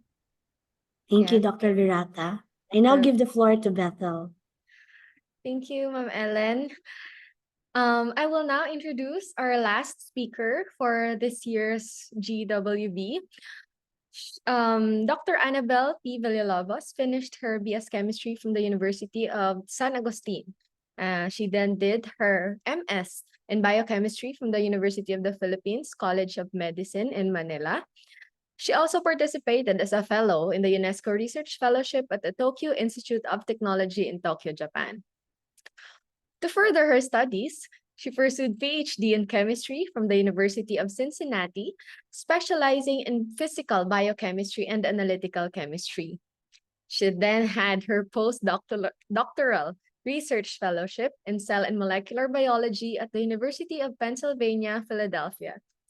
All these educational backgrounds, among several factors, made Dr. Ann an expert in biopharmaceuticals from laboratory to market. She worked at Janssen Pharmaceutical Companies of Johnson & Johnson USA for 18 years. She rose the ranks of technical ladder from scientist and ultimately to research fellow and certified manager at Johnson & Johnson. She held several positions during her time at Johnson & Johnson, including a quality overall summary expert for drug submission and a technical expert lead in face-to-face meetings with US and European Union regulatory agencies. During her stay at Johnson & Johnson, she was multi-awarded. She received the highly sought-for award, the Johnson & Johnson Standards of Leadership twice, the Diamond Award, Chemist of the Year, etc. Dr. Ann then opted for an early retirement from J&J in 2012 to give back to the Philippines under the Balik Scientist Program with several projects, including drug discovery, development, and drug regulatory guidelines. She is a member of several local and international organizations, including the NAST, Philippines, PAASE, the American Chemical Society, American Association for the Advancement of Science, and Parental Drug Association, among others. She is now a visiting scientist at the Department of Chemistry, Central Mindanao University, and just recently, she was awarded the 2023 Severino and Pazco Lectureship Award in Science of PAASE given in Orlando, Florida. Dr. Ann is the benefactor of the Ann P. Villalobos Fellowship awarded every year for excellence in graduate research at the University of Cincinnati Department of Chemistry. I hope we'll all be inspired as we listen to Dr. Ann P. Villalobos. Doc Ann?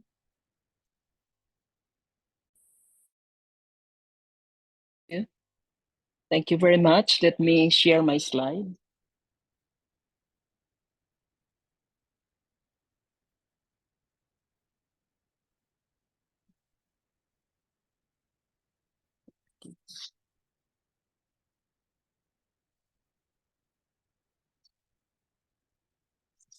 Okay. Can you see it? Can you see my slides? Wala pa po. Wala pa po. Again po. Or ako na lang mag-share. I could also share it here. Anne, Feb can share. Yeah. Um, Okay. Make it I a think facilitation. andito po siya sa screen ko, correct? Can you see my? Yes, we can see it, Ma'am, Feb. andito Can ka. Okay. yeah. I'll just transfer. I'll just transfer to another laptop. Okay, good morning. I'm so sorry for the I'll start the video. I'm so sorry for the technical difficulty, but here I am.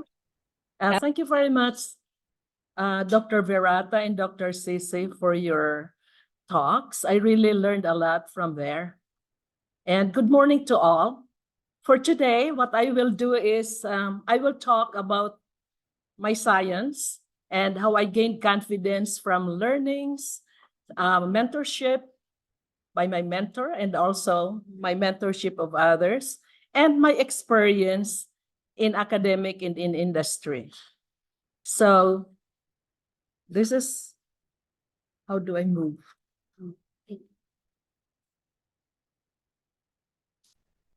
So this is the outline of my presentation.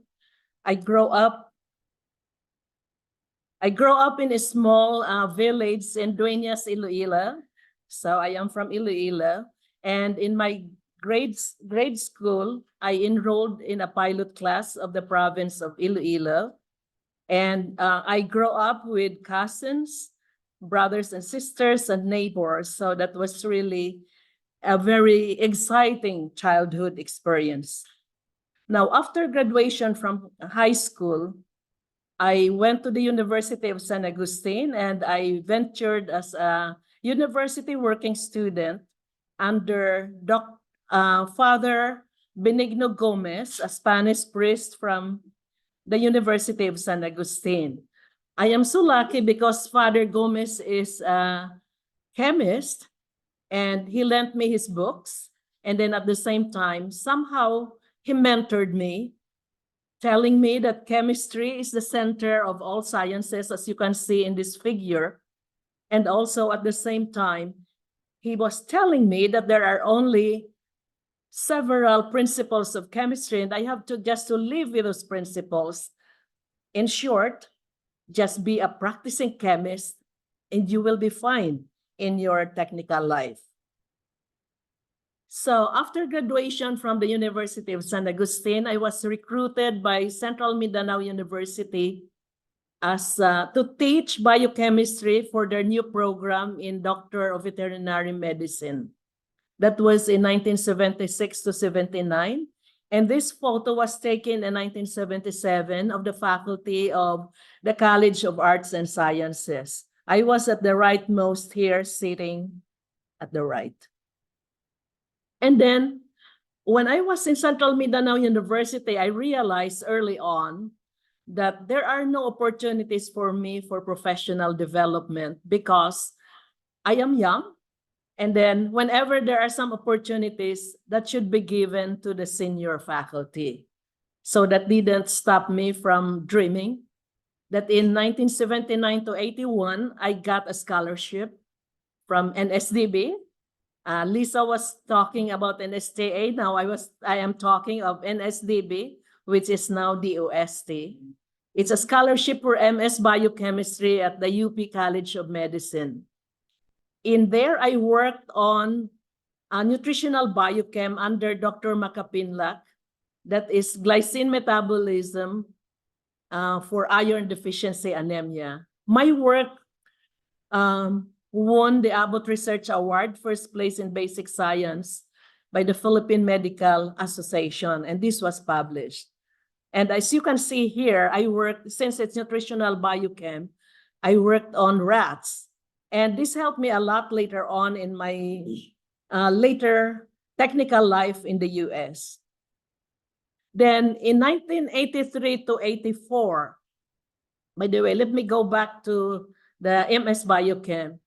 My program in MS Biochem was really a critical determining step or a rate determining step for my professional development. It opened a lot of new doors for a lot of opportunities later on. And one of this is the UNESCO Research Fellowship in Chemistry and Chemical Engineering, which I got in 1983 to 1984 at the Tokyo Institute of Technology, or Tokodai. In there, I worked on the purification of and characterization of F1 ATPase from Nitrobacter winobradski, which is a hot spring resistant microorganism. So this was published by the group later, and you can see there the campus of Tokodai.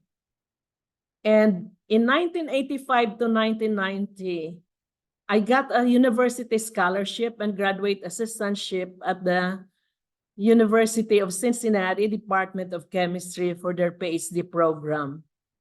At the University of Cincinnati, I worked on highly glycosylated human orosomucoid.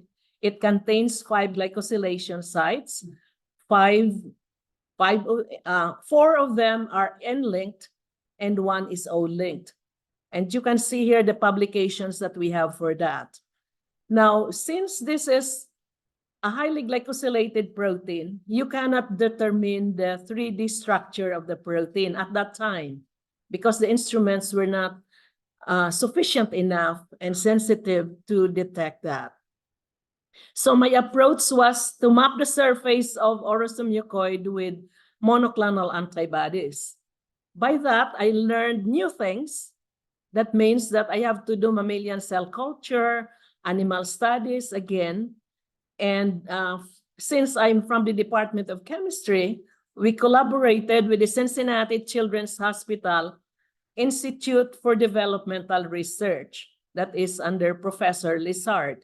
And this is also the place where Dr. Albert Sabin developed and produced a safe vaccine for polio. Now you can see also at the middle the ribbon structure of orosomucoid that is published in 2009, wherein the crystal structure can also be determined. Now in UC, I also mentored a lot of BS Chem students and even a high school student who is the Ronald Reagan Presidential Awardee. So I was assigned to mentor him. Now, one of these mentees of mine is Dr. Michael Becker, who is now an MD PhD, a professor, a researcher, and a director at the University of Rochester in New York. I visited him one time. I was in Niagara Falls. That was 4 years ago. And on the right side, the slide are my nieces and nephew who I convinced to also do their PhD in chemistry in the US. So 14 years later, the University of Cincinnati featured me in ChemBond, which is the publication that is a link of the alumni of the Department of Chemistry and the current students. So you can see there that they featured me as a regulator, which actually I'm not a regulator. I just worked on the regulatory work within Johnson & Johnson, which I landed a postdoc after my PhD at the University of Cincinnati, at the University of Pennsylvania. There I worked on sodium channel, and especially the ion transport protein. And then also looking at the structure of that protein by mapping with monoclonal antibodies, and learn a lot about cell and molecular biology. This is in collaboration with Wistar Institute in Philadelphia. So these are the publications we have that are critical for this presentation. After the postdoc at Penn, I landed to a job, which is an entry-level position, a research scientist at Johnson & Johnson, which is now Janssen Pharmaceutical Companies of Johnson & Johnson. There I worked on 2 blockbuster drugs. One is erythropoietin or Eprex for the treatment of anemia due to chronic renal failure, due to cancer, due to AIDS, and many others. And monoclonal antibody, Remicade, which is for rheumatoid arthritis. So these are the structures at the middle and at the right side of EPO and of the monoclonal antibody for Remicade. Now at Johnson, I held positions from research scientist to research fellow within a 10-year period. I value a lot of mentoring programs or informal mentoring in J&J. Actually, I was mentored by my boss, Dr. Tom Heckler, and I work in a team environment and delivering biopharmaceuticals from lab to market.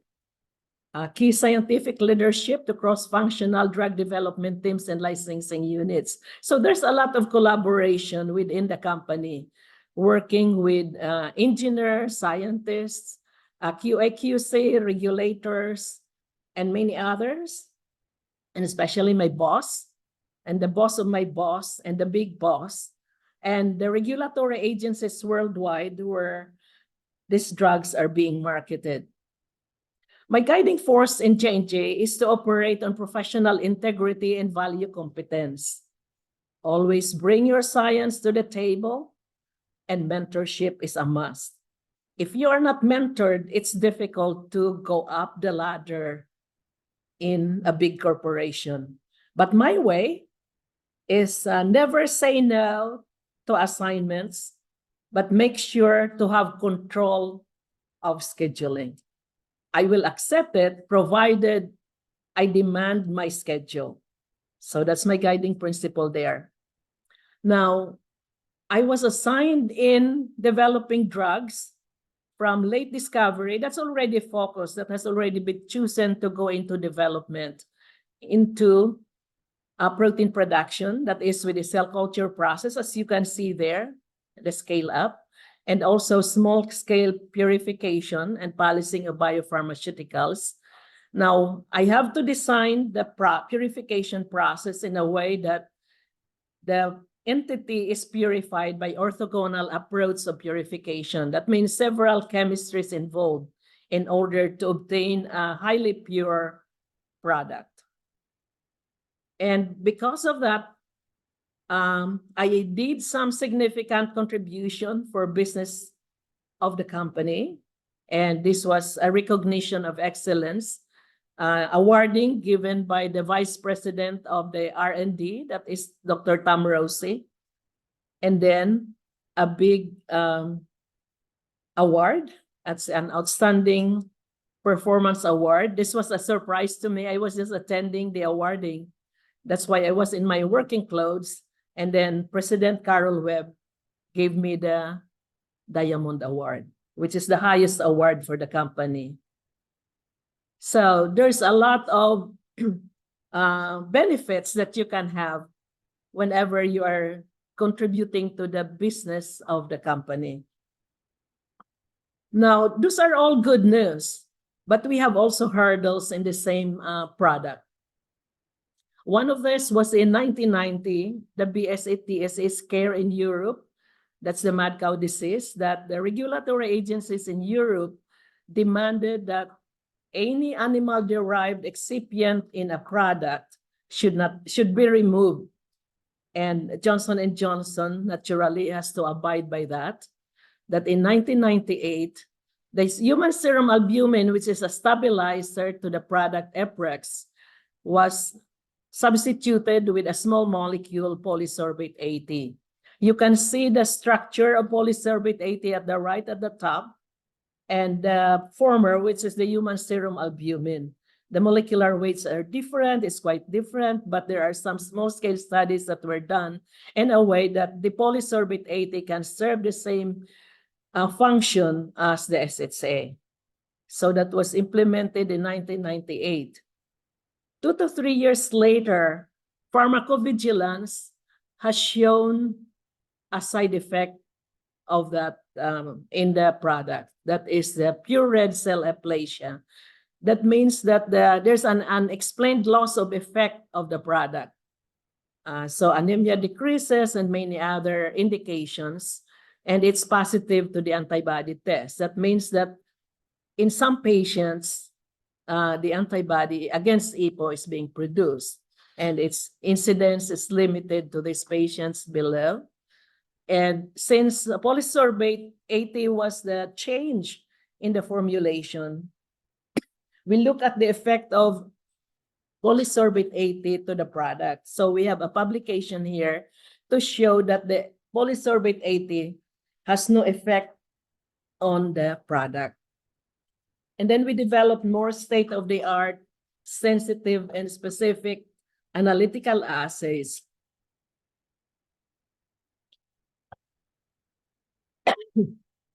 Using retention samples or throughout the life of the drug.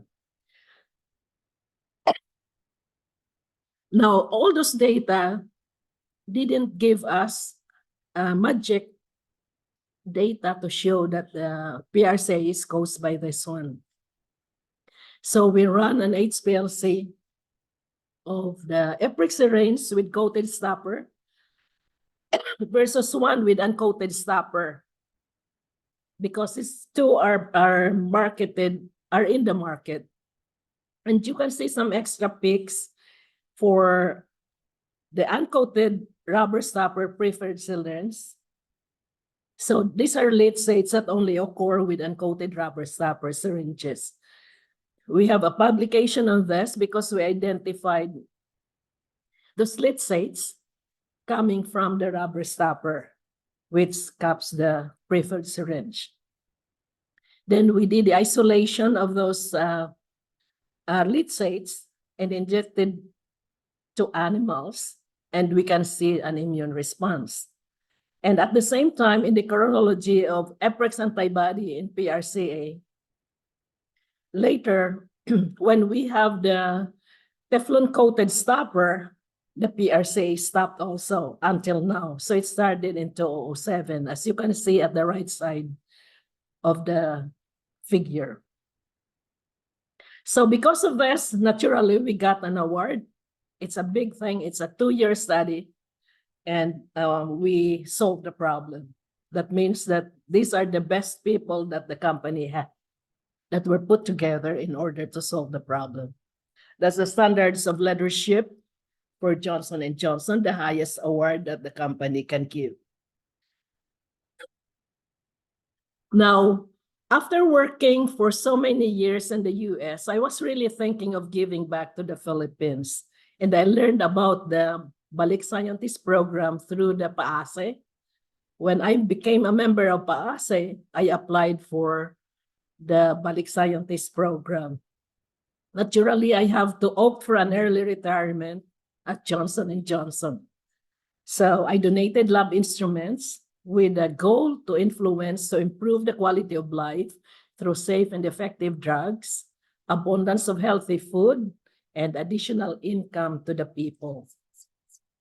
Now, I donated lab instruments in order to establish a functional analytical laboratory, so in Central Mindanao University, in order to do research. Science and technology, exploring the abundance of natural resources with entrepreneurship for immediate business remuneration. I still have that industry attitude coming back to the Philippines. So I did a lot of training, as you can see here, for capability and capacity building. These are all in Central Mindanao University, and I also did the same in other universities and other organizations in the Philippines. So you can have instrument capability, mammalian tissue culture, right shop, HPLC. It's a powerful technique, actually. And at the same time, we have Mindanao as the playground for us because I'm involved in the biodiversity and the chemical wonders of the mountain ecosystem in Mindanao. So we have the edible ferns.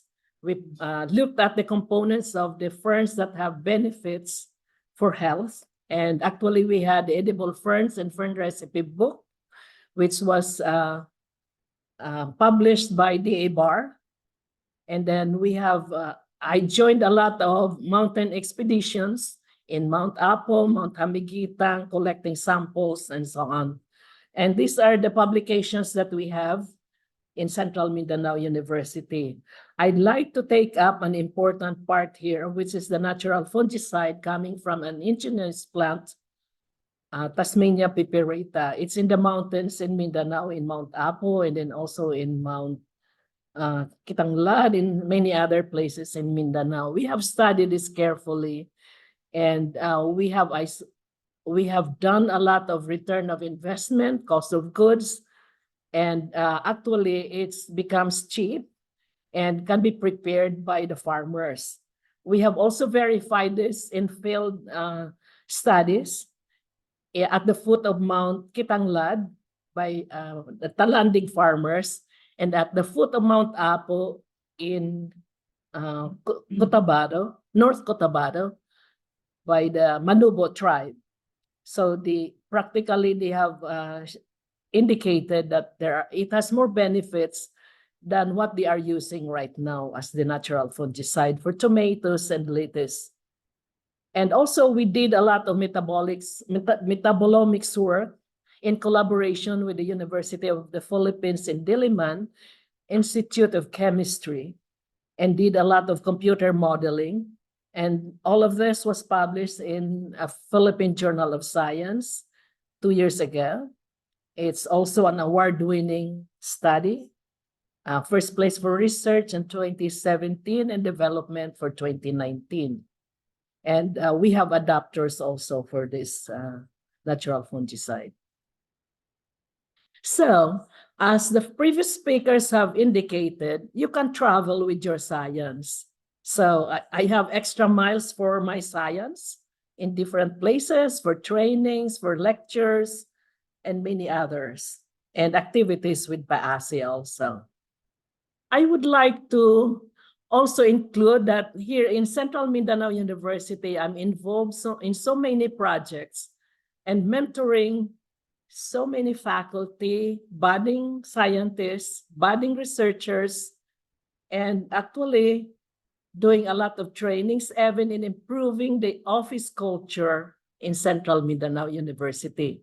Now, I would like to emphasize this one, which is the extension work based on research funded by DOST.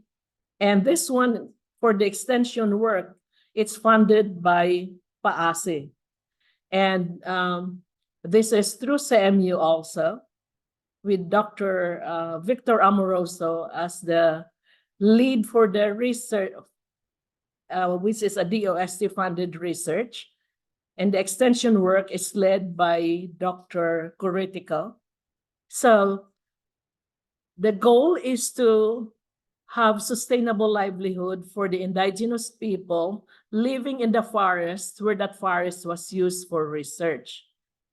So we have the handicraft making by the indigenous people using their culture, maintaining their culture, and the raw materials coming from that same forest.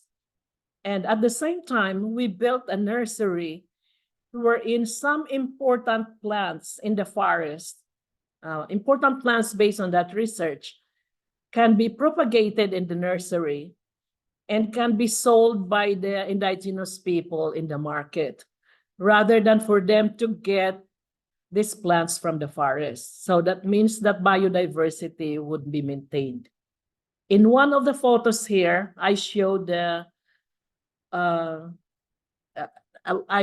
wherein last year there was a donor for helping the indigenous people in Sitio Natampod. And that's why you can see some of them carrying rice, sack of rice, some noodles, some used clothes, and so on. Because these people depend on the forest for their food and medicine. And many times when we go there, we can sense that they are hungry. And these people are also not educated. Many of them cannot read nor write. And actually now there's already a school under DepEd wherein at the beginning they were done by volunteer teachers. And now it's already up to grade 3. So they started grade 1 with 13-year-old, and their enrollment is increasing every year. So that's really a relief in a way that many of them can now read and write. And they can communicate well in their own language, but there are also some indigenous people living in the area who can speak the dialect, or some of them can speak English, especially the volunteer teachers. And in summary, wherever, mentorship is a must, and the joy to have an opportunity to mentor. I've done that many times in my junior staff.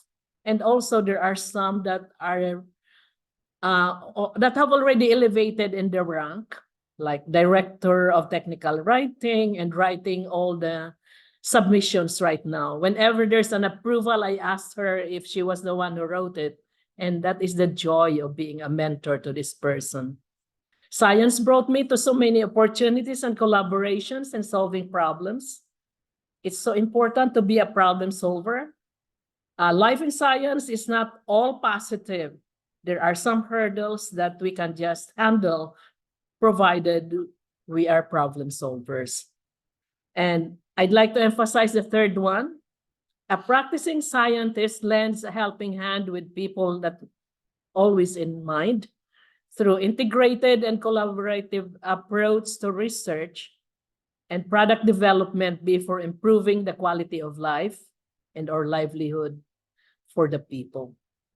Thank you. Thank you, Doc Ann, for that inspiring talk. And thank you also for giving back to the Philippines through your Balik Scientist Program projects and trainings.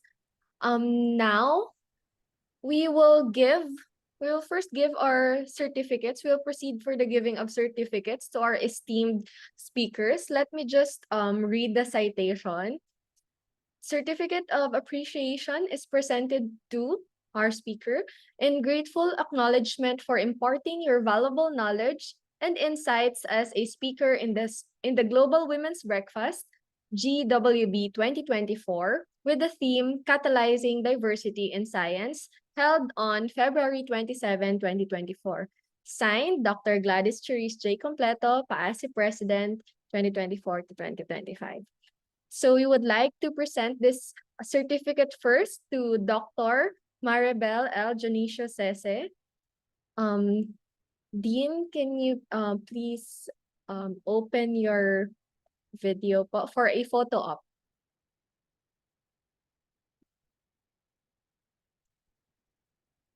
Is Dean there?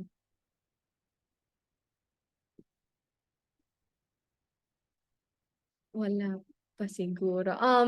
Okay, let's proceed first for Doc Ann. The same certificate is awarded to Dr. Annabelle Villalobos. Can we flash Doc Ann certificate? Ayan na si Dean. Ayan, sige, si Doc Ann po muna. Can we please spotlight Doc Ann?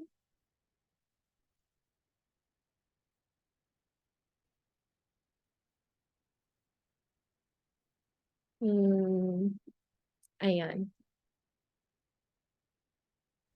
Sige, the certificate of appreciation is presented to Annabelle Villalobos.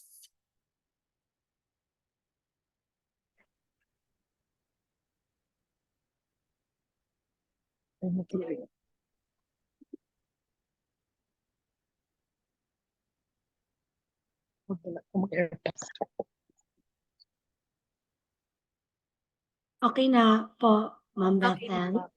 Okay, so i-remove natin si Ma'am sa spotlight. I think si Dr. Liza na din po. Dean muna, Dean Sese. Okay, si Dean Sese muna.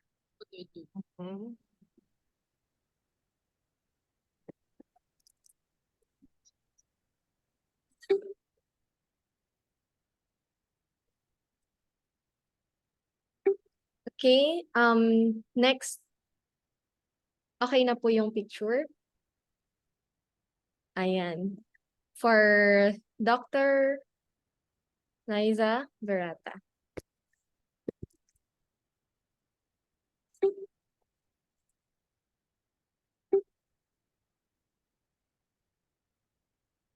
Ayan, can all our speakers, the host, and everyone, speakers pala muna with Dr. Gladys. Can we have a picture po?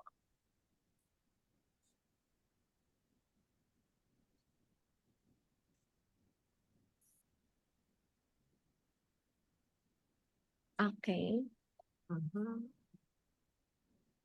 Smile. 1, 2, 3. Okay. Okay na po. Nakapag-picture po sa technique. Okay. Next, yung speakers lang po muna nating tatlo. Yung tatlo po. And then last is lahat.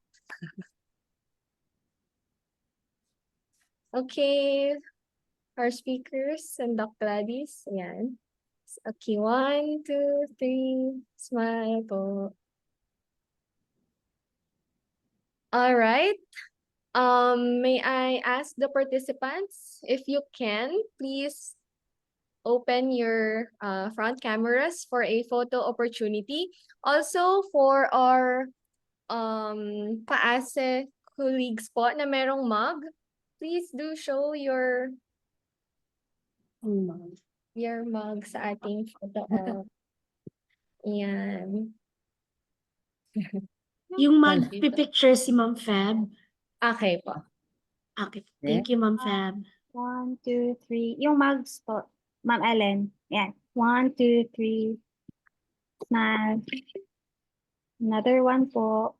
1, 2, 3. Smile. Okay na po. Thank you. Thank you, Ma'am Feb. Thank you very much.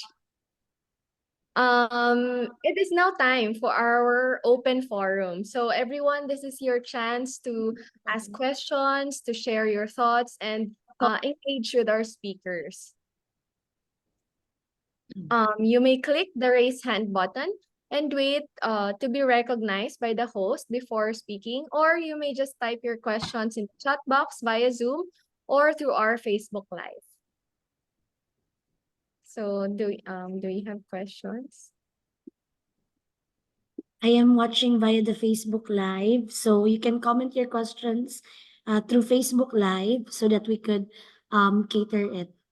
You could also type it in our chat box, and we can ask our speakers to answer those questions.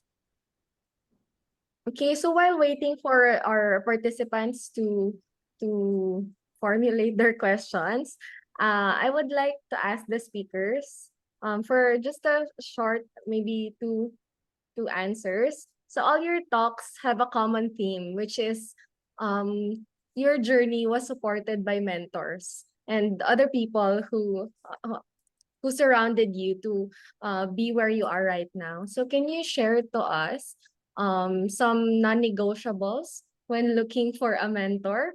Is there something very important to look for, or maybe a thing or two that would maybe make the younger women lives easier someday? We can start with Doc Sese. Okay. Actually, Bethel, I didn't look for my mentor. My mentor looked for me. That's the sort of arrangement that I got.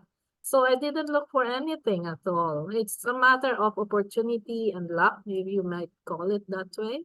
So it's really just by coincidence, actually, that I was really mentored by actually good, especially during my doctorate degree. During my bachelor's degree, I selected my mentor based on the fact that that was my line of interest plus the scholarship. So it's also another opportunity. And together with, as well as my MS, some sort of life that is quite near, and it's something that I love. I mean, I have realized that time. Okay, so that's it, I think. All right, thank you, Dean. How about other speakers po? Okay, Doc Ann. Actually, in choosing a mentor, wherever, when I was in J&J, I didn't choose for a mentor. I was assigned a mentor. The spot for some staff who they could mentor and grow in the company. So Dr. Tom Heckler, who hired me, he's the hiring manager when I started at J&J. He really mentored me all the ropes in a pharmaceutical industry in a big corporation. Without that, I couldn't just be seen. So every time there's a meeting regarding my work, I join with him, I present, we linger a little bit so that we can talk to these big people within the corporation. That is visibility within the corporation. However, in my graduate school, at the University of Cincinnati, the department has a program wherein you have to interview at least 3 professors, potential advisors. So you interview them. For me, I have a major in biochemistry, and Dr. Brian Housel is the one specializing in physical biochemistry in the department. I somewhat know that he will be my advisor, but I interviewed 2 more, and then I realized and choose him to be my advisor. Even when I started in the department, that is first semester, you take courses, and then second semester, you're already in introduction to research.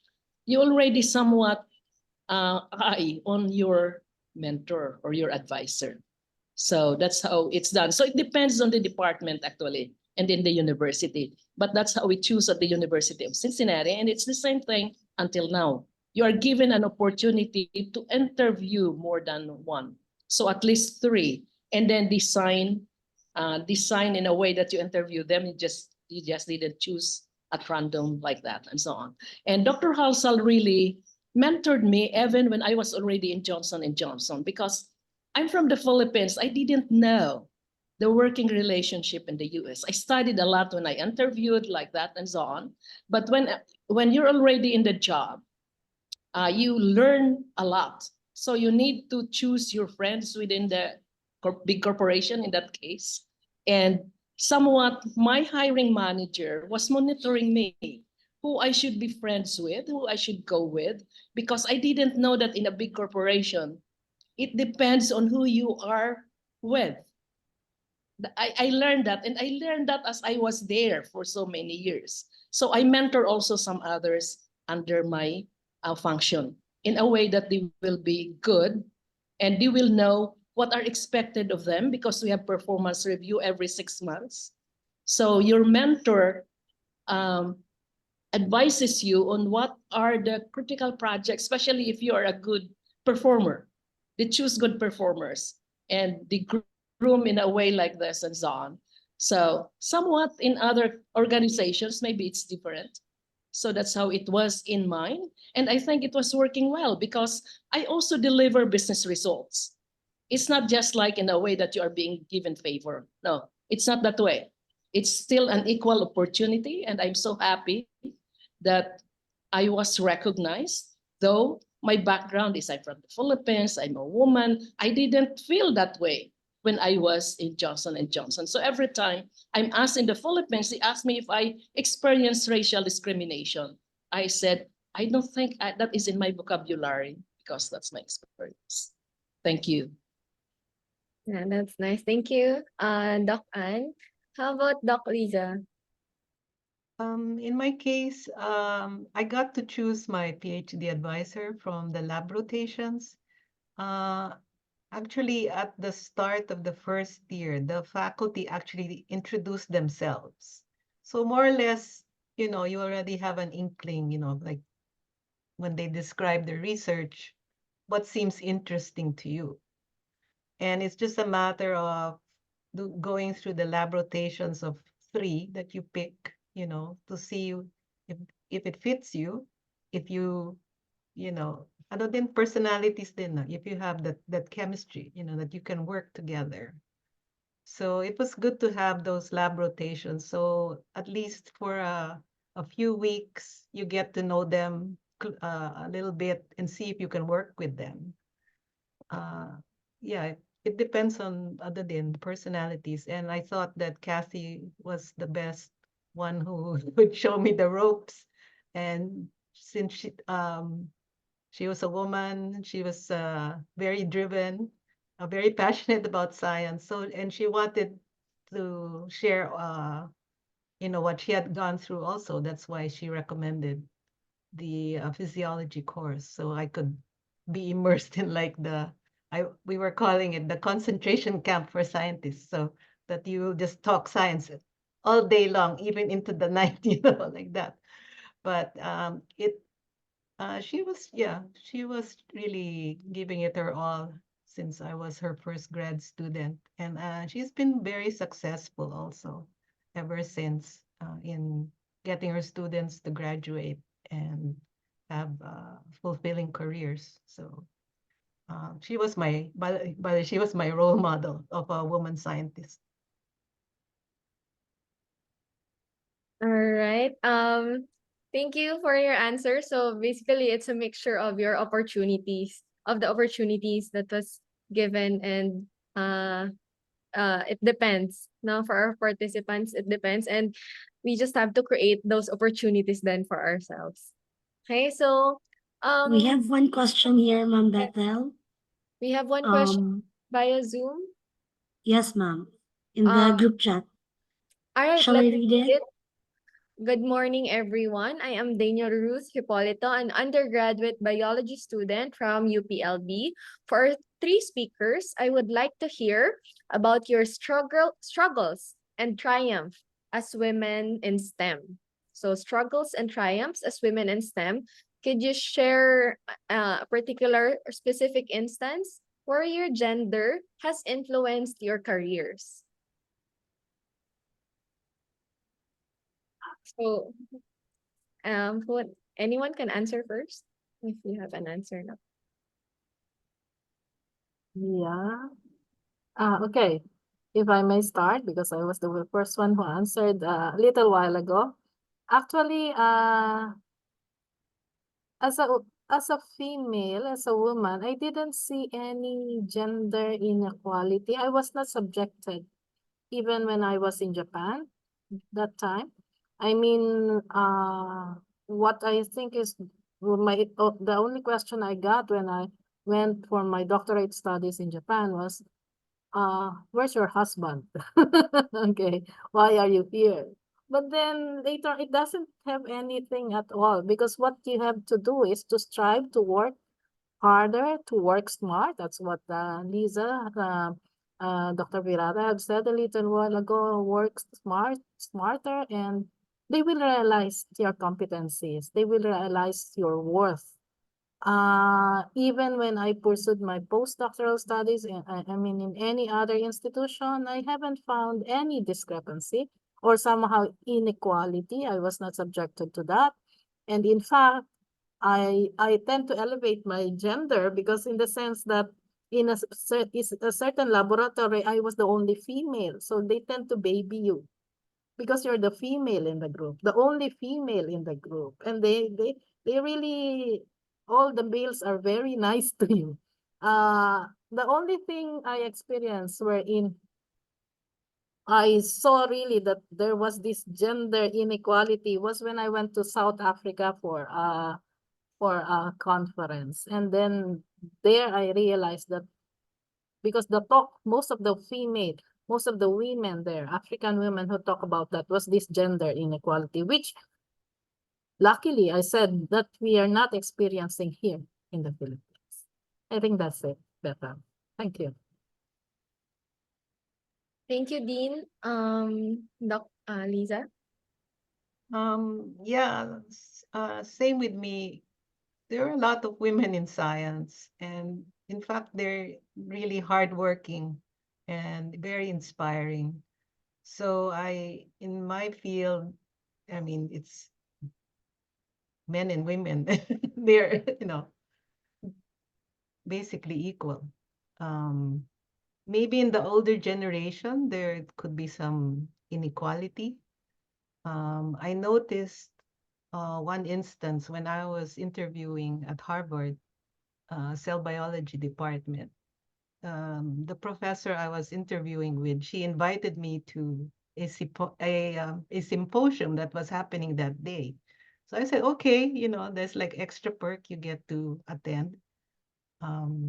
And I noticed in this big auditorium, I looked down, I sat in the back, I looked down, there were a lot of men in all the all the professors, the older professors who sat near the front, oh, they were all men. And maybe you can see one or two female professors seated among them. So I said, maybe this is not the place for me. I felt that they were kind of old fashioned. So I said, oh, maybe I shouldn't even work in Harvard at that time. It seemed like it was unequal between men and women professors. Thank you, Doc Riza. Doc Ann? I haven't experienced gender inequality, although I worked with men all the time. The field of chemistry in the US is for men. There are only few women in chemistry. Also, in my work in Johnson & Johnson, practically I'm the only female in the upper ladder of the organization. And that's why they are encouraging or developing, grooming women to be executives. So the president of Orthobiotech, who gave me the outstanding award, the Diamond Award, she's the first female president of the companies of Johnson & Johnson. And she was really groomed to be a CEO, president. Usually they groom these women to become executives. And my experience is I travel with a lot of men because we travel a lot, like Puerto Rico, Switzerland, and so on, because our job is part of that. And they are really respecting women. Actually, I was surprised in one of our dinners when I stood up, they all stood up. You do not expect that in the Philippines. And I was surprised. What happened here? And they do that all the time. I said, oh, maybe this is a corporate world. That's what I was thinking. But even working with them, they really listen to your ideas because many times your ideas are better than them. And they wanted to have good people in a team, contributor. And sometimes they even tell me, I thought you're an Asian, you just keep quiet. I said, no, because I always insist sometimes whenever we do regulatory submissions, Lisa is one of the auditors maybe. And then sometimes I don't agree with the approach and then I voice out and so on. And the regulatory officer in the company really appreciate it because I'm a lab person. I know what's in the lab. I know how it should work. And we have to state it this way, like that, and so on. So they really listen to us. But in terms of gender inequality, I haven't experienced that. Thank you. May I share also, Bethel? Just Yes, go ahead.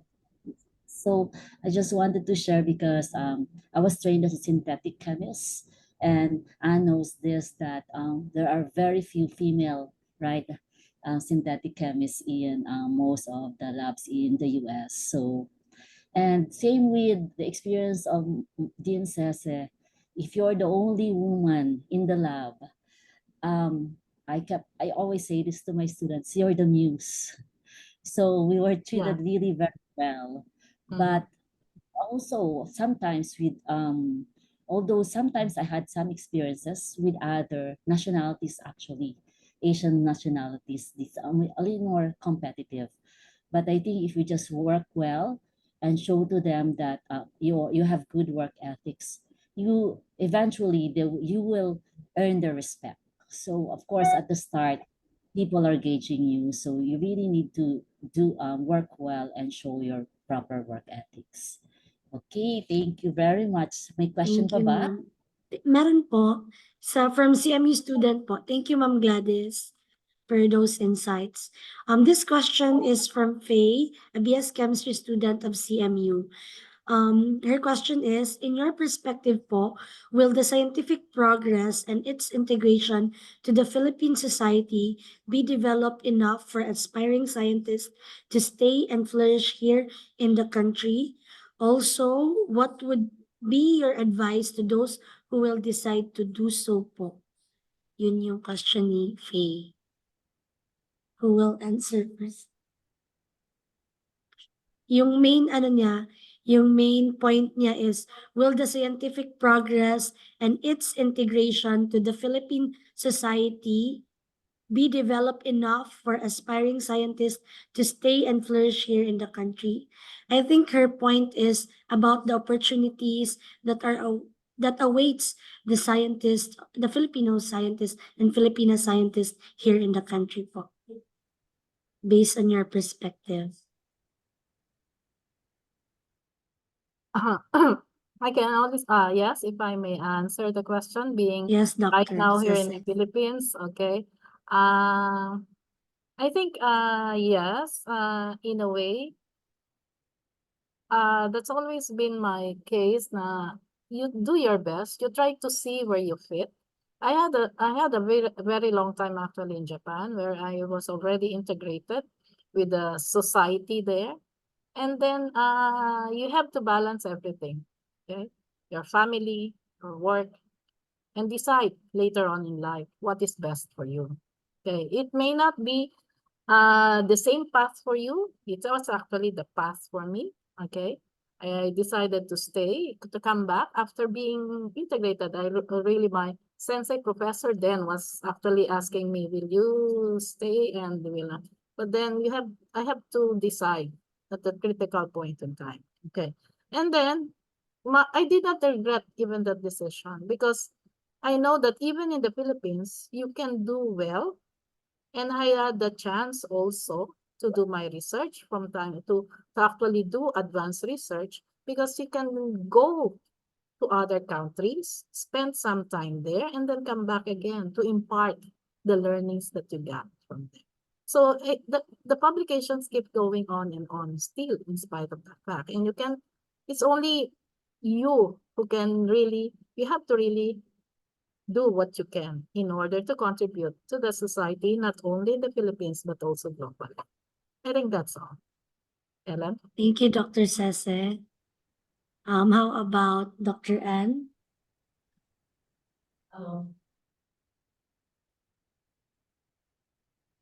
One of the reasons why I stayed in the US because I was influenced also by my professor.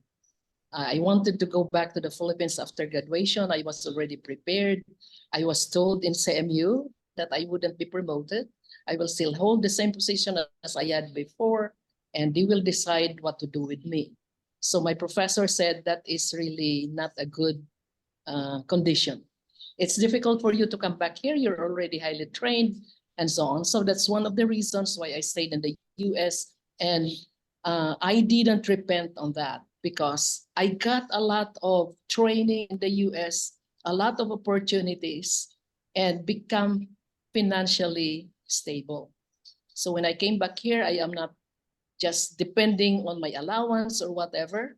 I have the chance to help others, and that's what I am doing right now from different parts of the Philippines actually.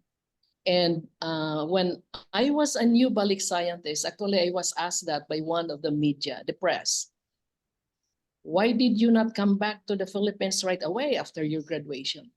I told her, after my graduation, I didn't even know anything because you are so specialized in your dissertation.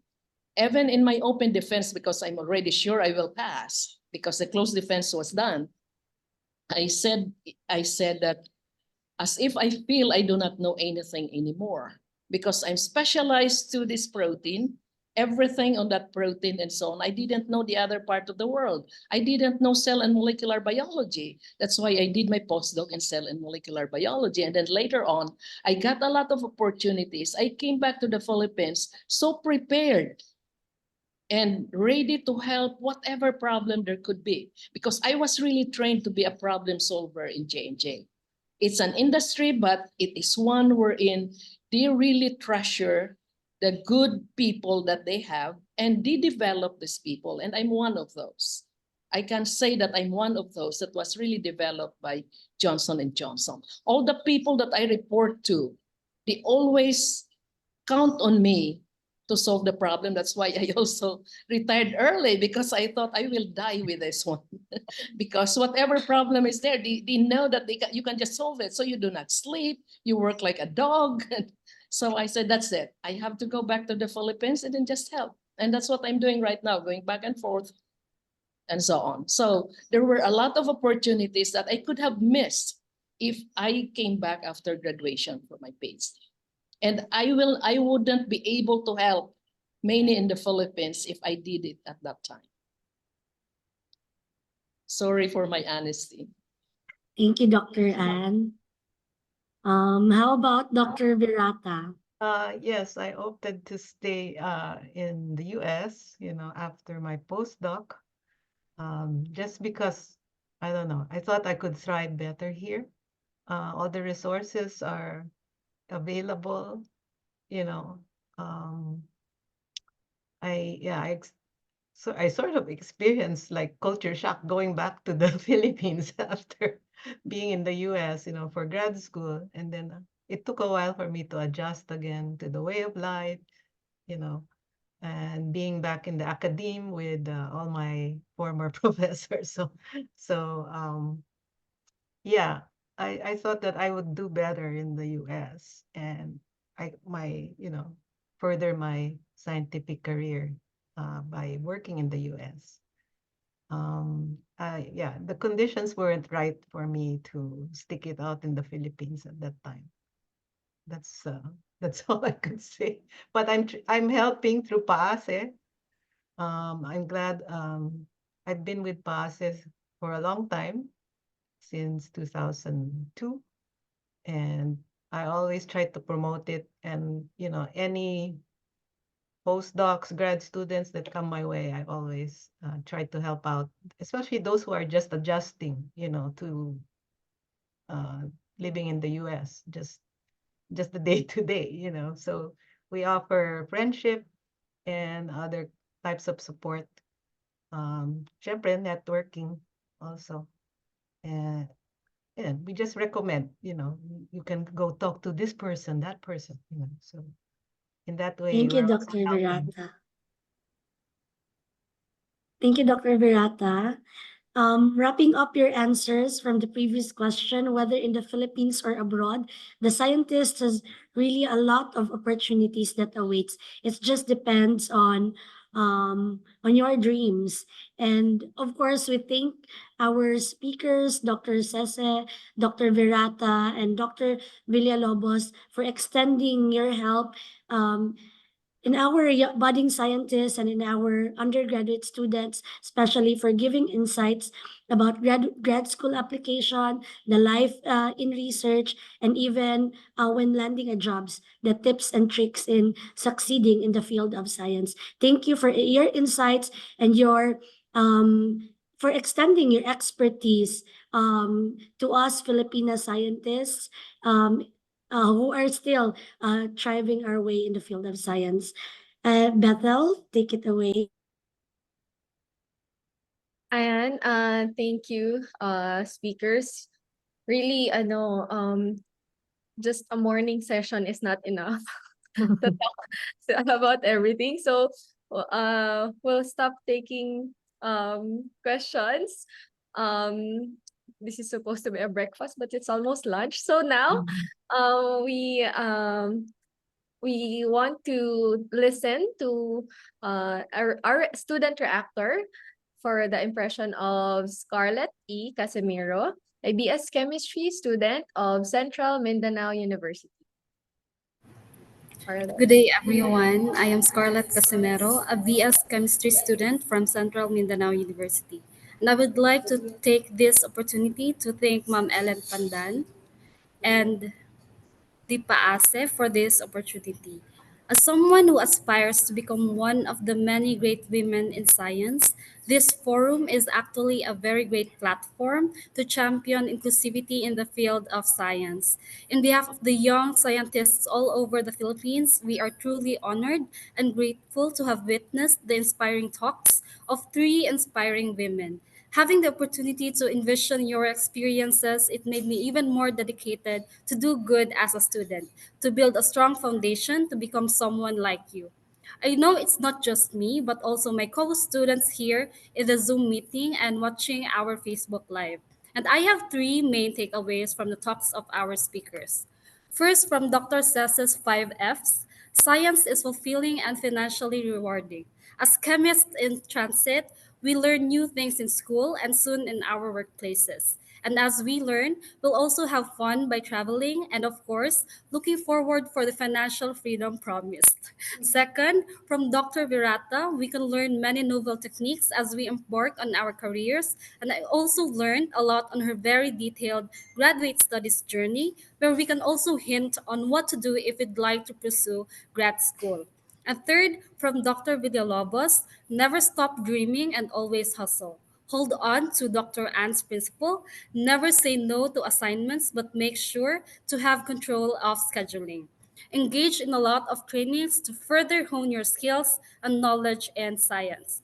Now, as students, we are the architects of change, and it is crucial that we actively participate in dismantling stereotypes that hinder women in science. We have many living proof that science is not only for men, and our three great doctors are one of them. Let us keep in mind and in our hearts the inspired thoughts of becoming great like them. My co-students, especially our ladies out there, as we embark on our educational journey, let us pledge to be the catalysts for a brighter, more equitable future in science. Thank you. Thank you, Scarlett. We are delighted to see everyone enjoy our short program for the GWB 2024. We hope that everyone gained wonderful insights and inspiration from the discussions. Again, we thank the speakers for giving an inspiring morning to everyone who is listening through your stories. You have certainly catalyzed the hope that Filipinas too can rise, prosper, and make significant contributions in the field of science here and abroad. Bethel? I'm sure a lot not this is not only me who wants to listen to more of your stories, but sadly we have to end. So at this juncture, let us listen to the closing remarks of Dr. Eva N. Mendoza, the Dean of the College of Arts and Sciences of Central Mindanao University.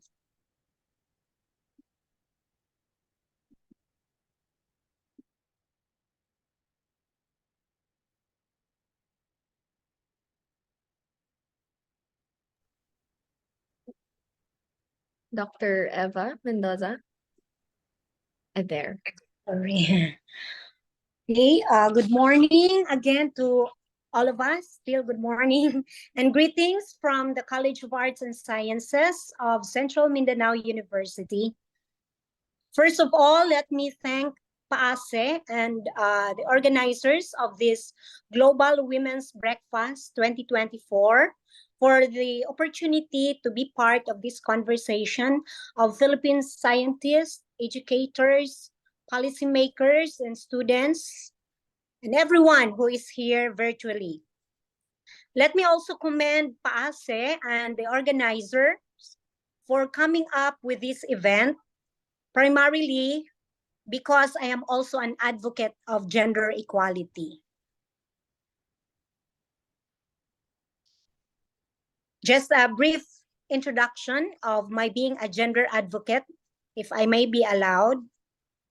I headed the University Center for Gender and Development of CMU. And I'm teaching gender courses and research and published articles on women, particularly here in Bukidnon and Mindanao. By the way, I'm a sociologist, not a natural scientist. And so hearing the experiences and successes of our Filipino women scientists makes me happy to know that they have navigated challenges faced by many women in our society. It could be noted that there are a lot of issues like gender stereotyping, marginalization, subordination, multiple burden, and among others, which are being faced by women in most societies. But the testimonies and stories of our speakers this morning inspires us that being a woman is not a hindrance to succeed, although it takes some hard work and strategies to counter some impediments. And so again, let me thank PAASE, UPLB, CMU for hosting this event. I hope that we would have more conversations and sharing like this to inspire us, especially our young Filipino women and girls, to maximize their potentials, attain fulfillment, and contribute to development for all, regardless of sex, gender orientation, and other social categories we fall. To the participants and all of us, thank you very much. And once again, good morning. Thank you, Dr. Eva. Thank you very much, Dr. Joy. Bethel. Okay. Ayaw i-end. On behalf of the Philippine American Academy of Science and Engineering, the Institute of Chemistry UPLB, and the Department of Chemistry of Central Mindanao University, we would like to extend our heartfelt gratitude for making this Global Women's Breakfast 2024 hosted by the Philippines a success.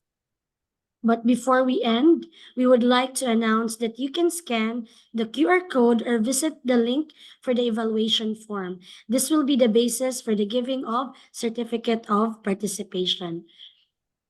It was a pleasure to be your hosts for this Global Women's Breakfast 2024. This has been Ellen Joy P. Pandan from the Department of Chemistry of Central Mindanao University. And again, I'm Bethel from the Institute of Chemistry UPLB. Now signing off. Thank you very much. Good night.